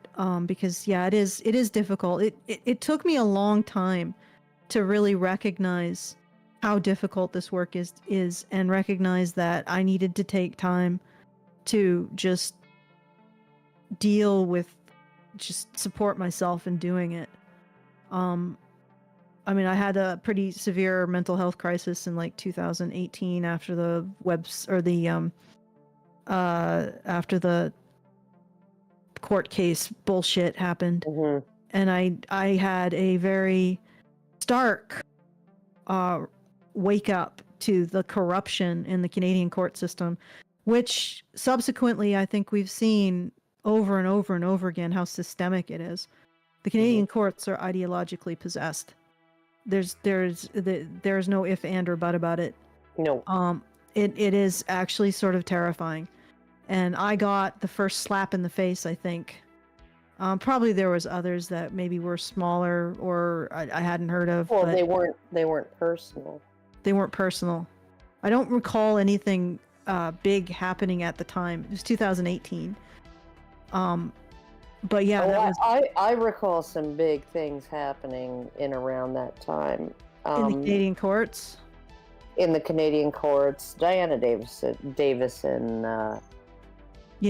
talked about some of them, and yeah, no, there were some serious things, including in Alberta here, you know, in around that time, and that just led me to believe, and then in Canadian Parliament as well. Yeah. So, you know, it was essentially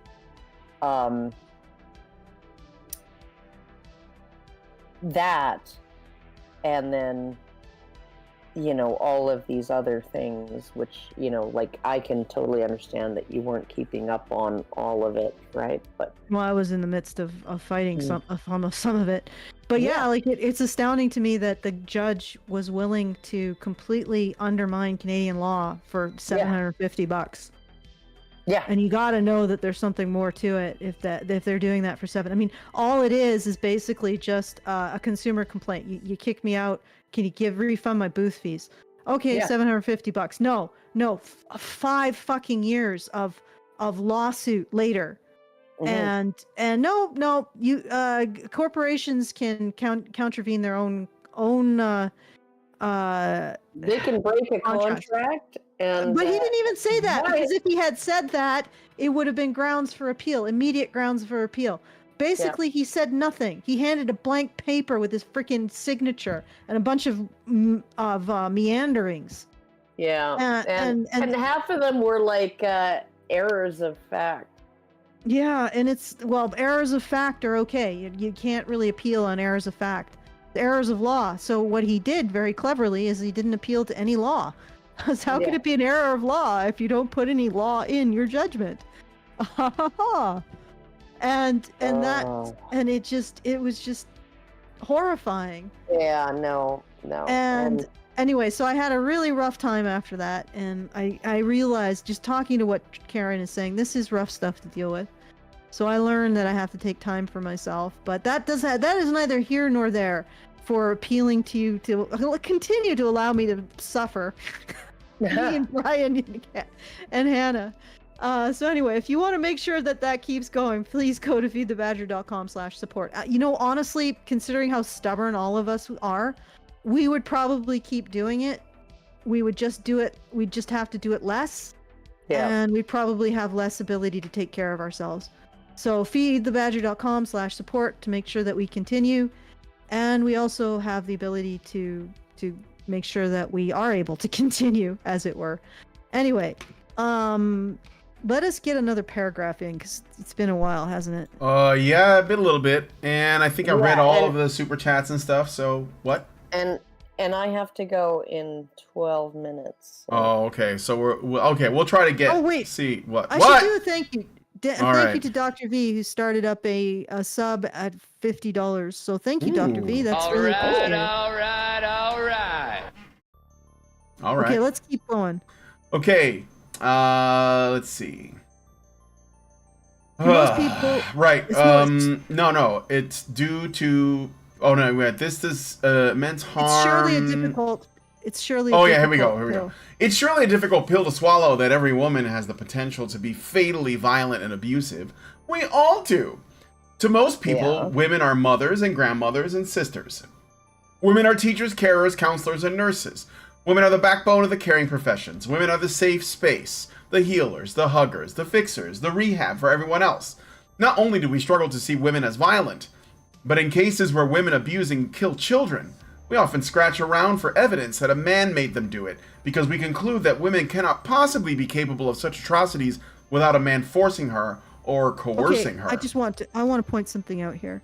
In the case of a woman doing the most unspeakably heinous act, which is killing completely helpless creatures, she is groping for female victimhood. When men are victims of something, what do we say? Well, it's patriarchy backfiring. Well, it's their adherence to their toxic masculinity that makes them, victimize themselves in terms of mental health issues. They just hate women so much they don't want to go and do women's ways of knowing or whatever the hell else. This is what we do. When a woman is terrible, we grope for female victimhood. And when a man is experiencing vulnerability, we grope for male agency. And this is 100% what we do, and it is the most difficult thing to challenge, and it is what is destroying us. I just find it I find it interesting because, like she's saying, someone who specializes in violence and abuse, I've often been perplexed by the way my sister feminists will be convinced that a woman who commits violence or abuse must have been made to do it by a man, right? If you actually, this is how weird this perception is. I think this is how intrinsic it is, in terms of, sort of wetware, right? Our core programming. And then all of the cultural stuff that gets added to that, all the software that we install, right? Who was the first person who ever hit you, Brian? The first person who ever hit me? My mother, probably. Yeah. Yeah. Yeah, my father hated the very idea of raising his hand on us. My mom had no problem with it. Oh, yeah. Yeah, no, my mom, one of us was getting at least 3 times a week. Yeah. Right? You know, three kids, 3 times a week. One of us, at least one of us, was getting a spanking. She was never particularly brutal. Okay, she was never. I mean, even I made the mistake of saying "didn't hurt, try again," right? You know, like, because you know, it was nobody was scared of her, right? But you know, she hit us, lots, plenty, right? My dad, he hit me twice in my life.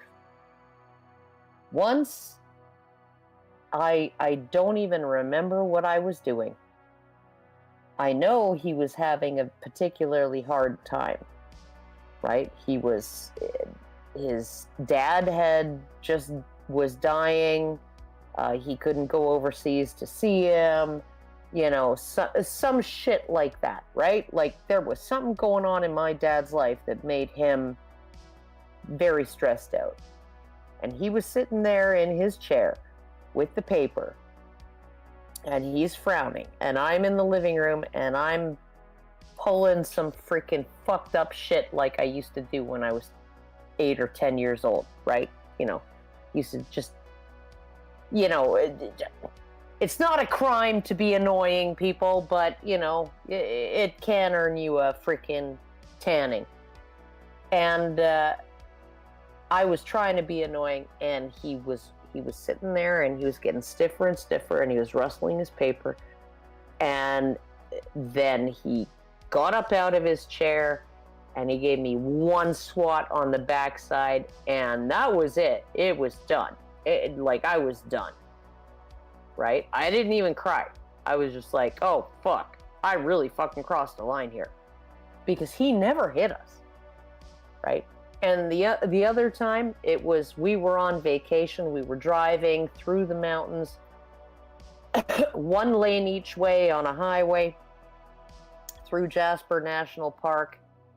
And he just passed all these freaking Winnebagos, right? Like, so many freaking Winnebagos and motorhomes and shit, okay, that are just like puttering along under the speed limit. And he just passed them all, right? 40, 50 of them. And we were fighting in the back seat, me and my sisters. And he just said, if you guys don't shut the fuck up, I'm pulling this car over and you're going to regret it. And surprise, we didn't shut the fuck up. And he pulled over. And we were like, oh, no, we'll be now. And he's like, oh, yeah? Look at all these assholes blowing past us now. I'm going to have to pass every single one of these fuckers again. So you're getting it.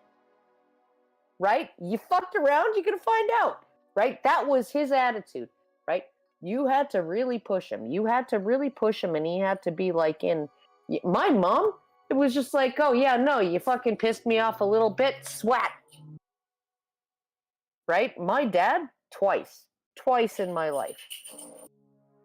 My dad spanked us once when my brother, when we had a landline, you know, he called these 1-900 numbers that were like the holiday. Oh, and they were really expensive, right? So there was this really big phone bill, and my mom was like, you know, she was she was ready to go, and my father he did it instead because he was afraid of what my mother would do. Mm-hmm. And he gave us a spanking with an open hand. My mom would use a belt or whatever she can get her hands on. He used an open hand, and he didn't know who did it because, like, you know, I know who did it, but nobody wanted to admit it. No one's gonna rat him out. Yeah. So he spanked all of us, and then afterwards, I'll never forget it. My father, like, when he wept, he really didn't want to do it. He cried alone in the living room, you know, got a beer and just like reflected on what had happened. It was like he felt like it was a failure. So yeah, it was very different. Yeah, no, it's like this is the thing, right? Yes, we see. I remember all 2 times my dad spanked me. Right? I don't remember in particular, except for the one time I said, didn't hurt, try again to my mom. And then the other time that I put my hand over my butt and she broke the wooden spoon over it. Okay. Those are the only 2 times I remember, but I remember that we got it from her on the regular, right? I don't understand how anybody can argue that we have been programmed by our culture and our experiences to never see women as violent, right? No, we have. We've just been programmed to see women's violence as acceptable. Yeah, so or she's, even again, necessary. She's full of crap. Yeah, she of says course. that women are forced into being nurturing and gentle. No, women are seen as nurturing and gentle regardless of the truth. If Women's they violence. beat your ass, it's because they're a good mother. Yes, the problem is that in our society, we consider women to be the moral arbiters. So they're judge, jury, and executioner. So when they are delivering violence, we are prone to see them as just. In other words, what did you do to deserve it? If you're a man or a child. Okay? That's how we see it.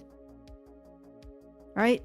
And so once again, she's distorting things in order to create this construct in which women are the primary victims of Lucy Letby. So let's get, because we can get through this. So let's read a few more paragraphs. Like try to get like at least 5 paragraphs, because it takes her a while to get to a point. Okay. A woman making an active choice to abuse and kill babies creates a new form of discomfort. If women aren't safe, who is? As a feminist chartered psychologist, and as someone who specializes in violence and abuse, I've often been perplexed by the way my sister feminists will be convinced that a woman who commits violence or abuse must have been made to do it by a man. Wait. A woman making an active choice to abuse and kill babies creates a new form of discomfort if women aren't safe? Who is? Yeah, I don't... Safe to be around babies. Yeah, safe to be around babies. That's what I think she means. All right. Then who is? Well, there's all the bazillion genders. There are many offenses, but that is not one. So let us keep going. Yeah. All right. Very but there is no such option with Letby's actions. A woman in a position of power, on trial for the murder of multiple newborn and premature babies over several years, families left confused and lost for years while she denies every charge she faces in a courtroom. It flies in the face of everything we are told women should be. No, not confused. These people are in pain. This woman caused them tremendous, savage agony. Okay? Families left confused and lost for years. You're downplaying the harm that this woman did. Okay, continue, Brian. Right. I shouldn't have interrupted. If women are typecast and groomed by society... They are not They're typecast, they're not groomed. Yeah. By society to be nurturing and maternal, how could it be possible that a woman would repeatedly murder infants in her care? Why hasn't she just told the truth? Why hasn't she broken down, emotional at the harm she has caused to these families? Okay, lady, if women are groomed to be gentle and nurturing, then punishment has to occur when they're not. Not cover-ups. Excuses. Okay? Excuses, cover-ups. Blame someone else. There was a man in the room. It was him. Yeah, that is not society forcing women to be this way. That's society seeing women that way and forcing everyone else to deny any kind of evidence of the opposite. Mm-hmm. That is unless you think that women being forced to be seen a certain way is women being that way, which is entirely possible from a sort of a feminine psychological perspective. Like that's not what's happening. Women are not being punished if they do not embody these characteristics. Everybody else is punished for seeing women as not embodying these characteristics. This is why female serial killers don't leave trails of obviously murdered bodies. It's why they fly under the radar. Why right? is that? Well, because they're assumed and they're expected to be nurturing and safe to be around and all of those things, right?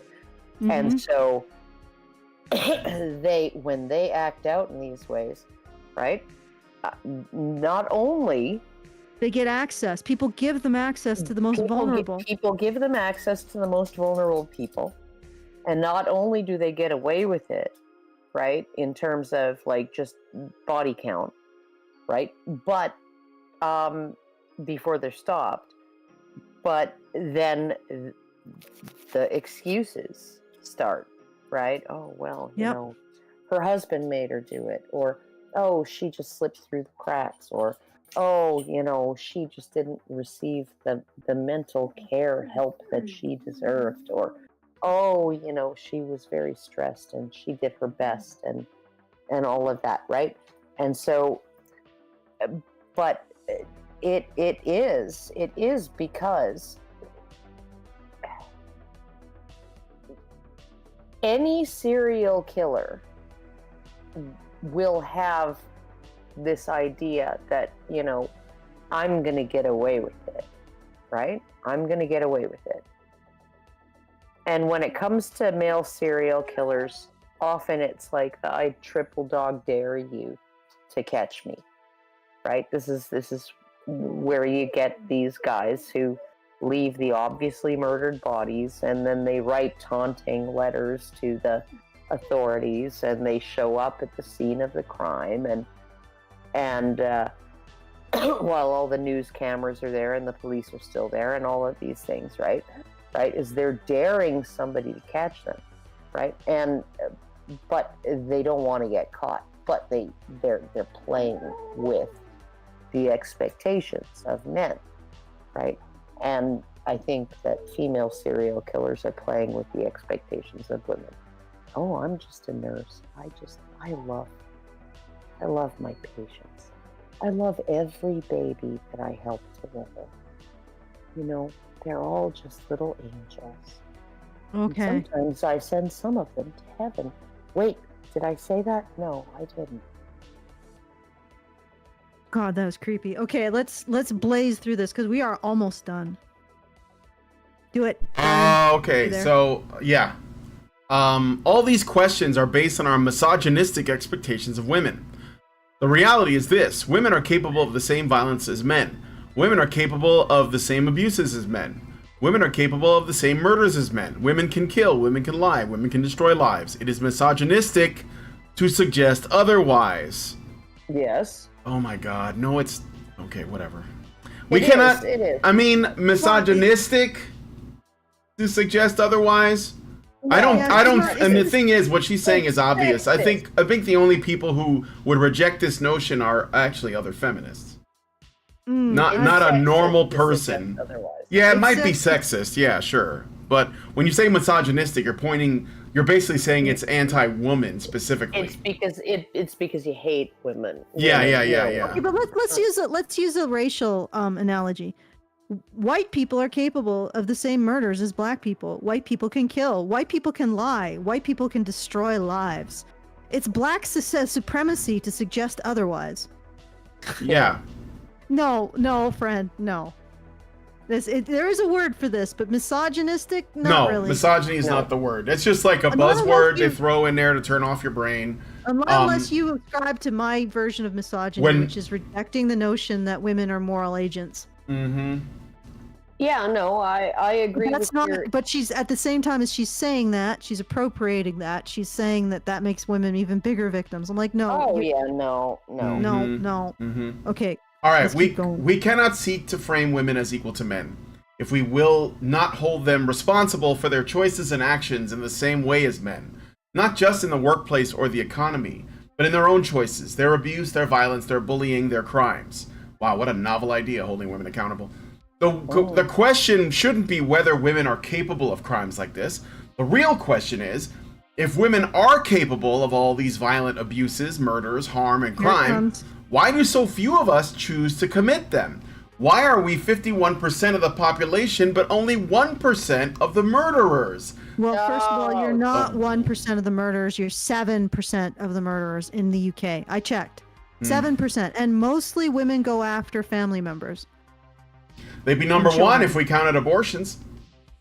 Well, I'm just saying, like, I mean, you know, if abortions counted as murder, women would be number one by a fucking long shot.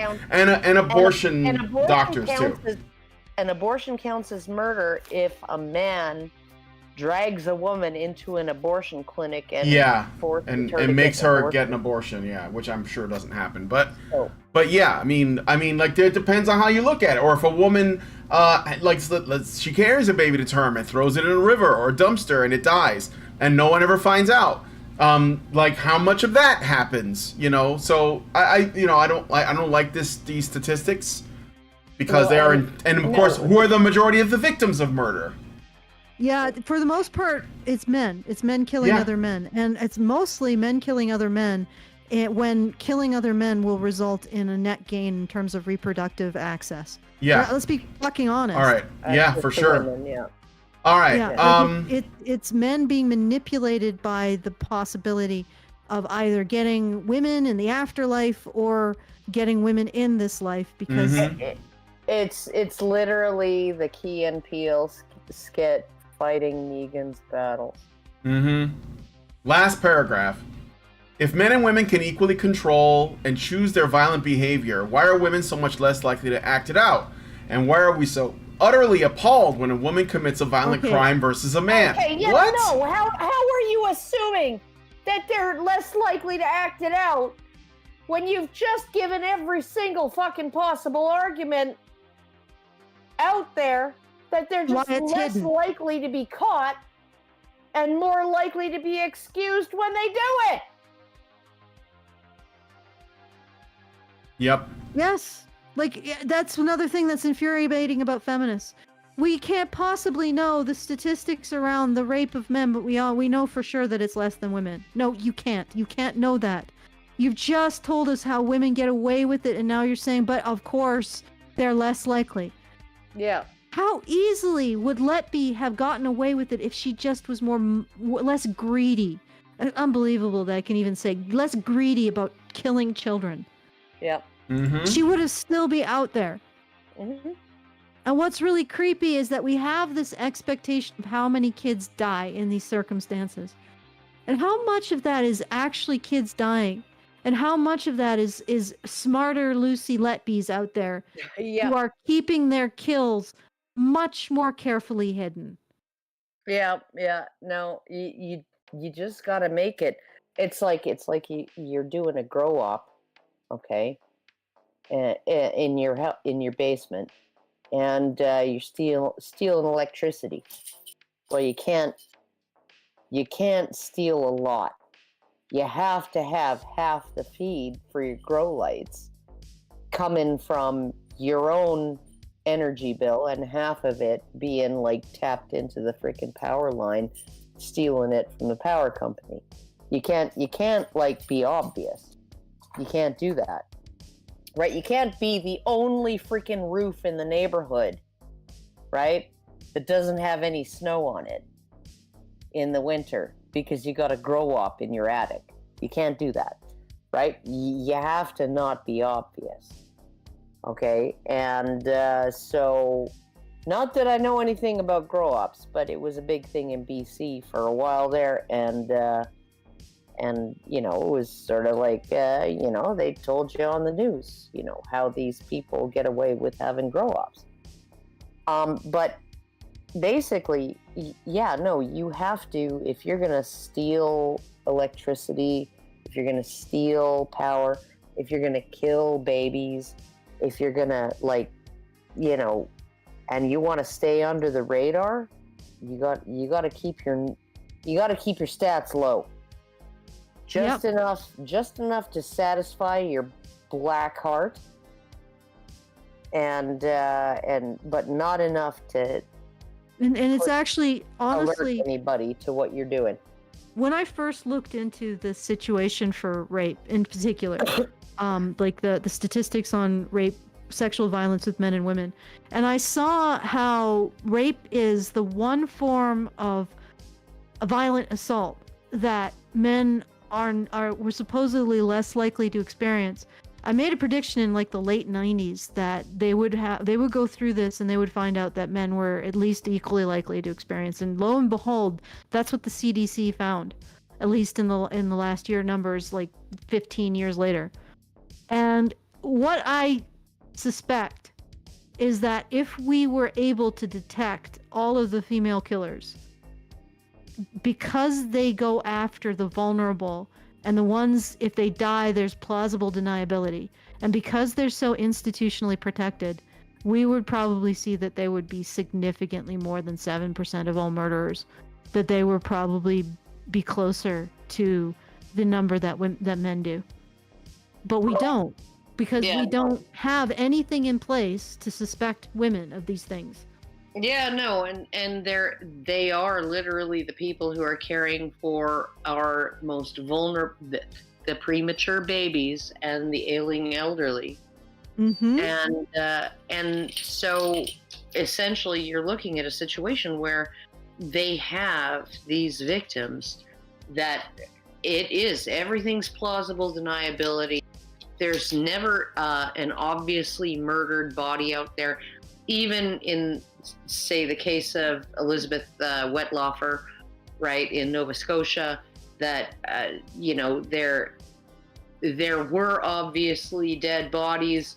Oh, it could have just been a medical accident, or it could have been like she was asleep at the switch. It wasn't necessarily that she intentionally killed these people.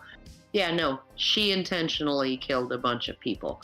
Yeah. And then when she got fired for incompetence after several people had died under her care, under her sole care, her union fought to get her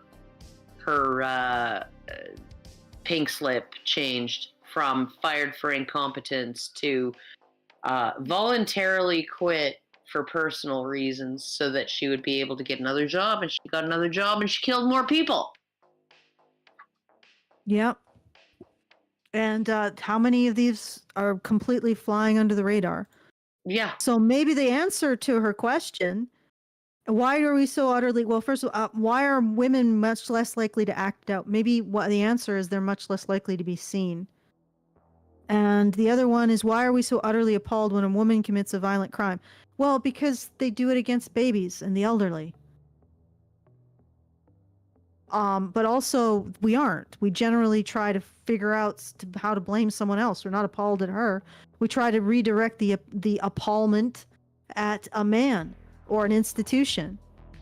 But again, I mean, look at who is being revealed to be a serial killer here. She's killing preterm babies. Yeah. Of course, people are going to be appalled at that. It's the institution that did it, Allison. Preterm babies. Of course, the people are going to be appalled at that. Killing elderly under your care. People are going to be appalled at that. Maybe they're appalled because the way that women kill is appalling. I actually looked up statistics on domestic murders, and apparently women are absolutely brutal when they kill their partners or their family members. Like, men will shoot them. Women will eviscerate them with a knife. Just savagely attack them like an animal. So maybe we're more appalled when women murder because women murder in more appalling ways and they select more vulnerable victims. Maybe women have earned our horror when they murder. But I don't actually think that we are more appalled. I actually think that we do everything we can to excuse it, and when it cannot be excused, then we still say things like, well, what happened to her to make her like this? We do everything we can to diffuse and deflect. And maybe when we can't diffuse and deflect because the crime is so horrific, well, the reason why we're more appalled is because the crime is more horrific. It's so horrific that we cannot deny it. Maybe that's the reason.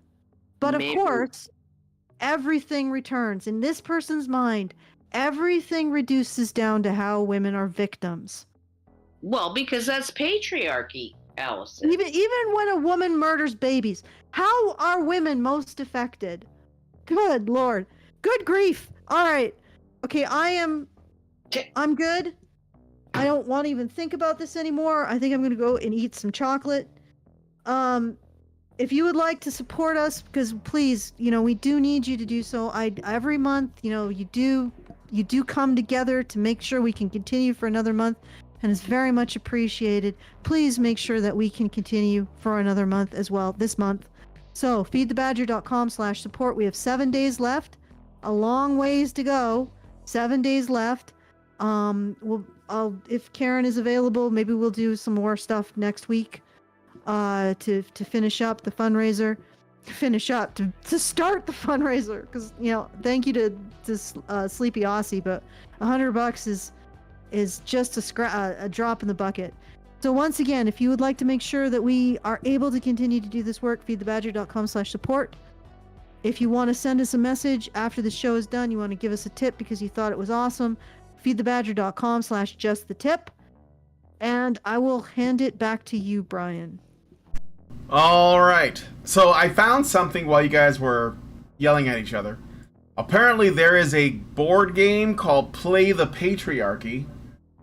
I might need to look into it so that we can see what it's about. I think we need to play that game, Brian. Yeah, I think we need to play that game too. I want to see. This is from 2020. I can give you the summary of it really quick. Play the Patriarchy is a fast-paced card matching game aimed at taking down, or at least taking a good jab at, the patriarchy. Players each draw 9 cards. The matriarch, the dealer, pulls a prompt card. Players can use any combination of their cards to create a response to the prompt. Subject, verb, and descriptor cards allow for infinite possibilities of riotous phrases. So it sounds like Cards Against Humanity, but I don't know. It sounds like it could be something like that. I will find out if there's maybe a digital version or something out there. It could be hilarious and also depressing. So I'll look into it. If you guys have heard of it, let me know in the comments. Okay, so that aside, if you guys like this video, please smash that like button. Subscribe if you're not already subscribed. Hit the bell for notifications. Leave us a comment. Let us know what you guys think about the article that we read, and your thoughts on the discussion that we had afterwards. And please, please, please share this video, because sharing is caring. Thank you guys so much for coming on today's episode of the Rantzerker. Thank you so much for your support, and we will talk to you all in the next video. Men's rights activists are machines, dude. Okay? They are literal machines. They are talking point machines. They are impossible to fucking deal with, especially if you have like a couple dudes who have good memory on top of that too. Holy shit, you're fucked.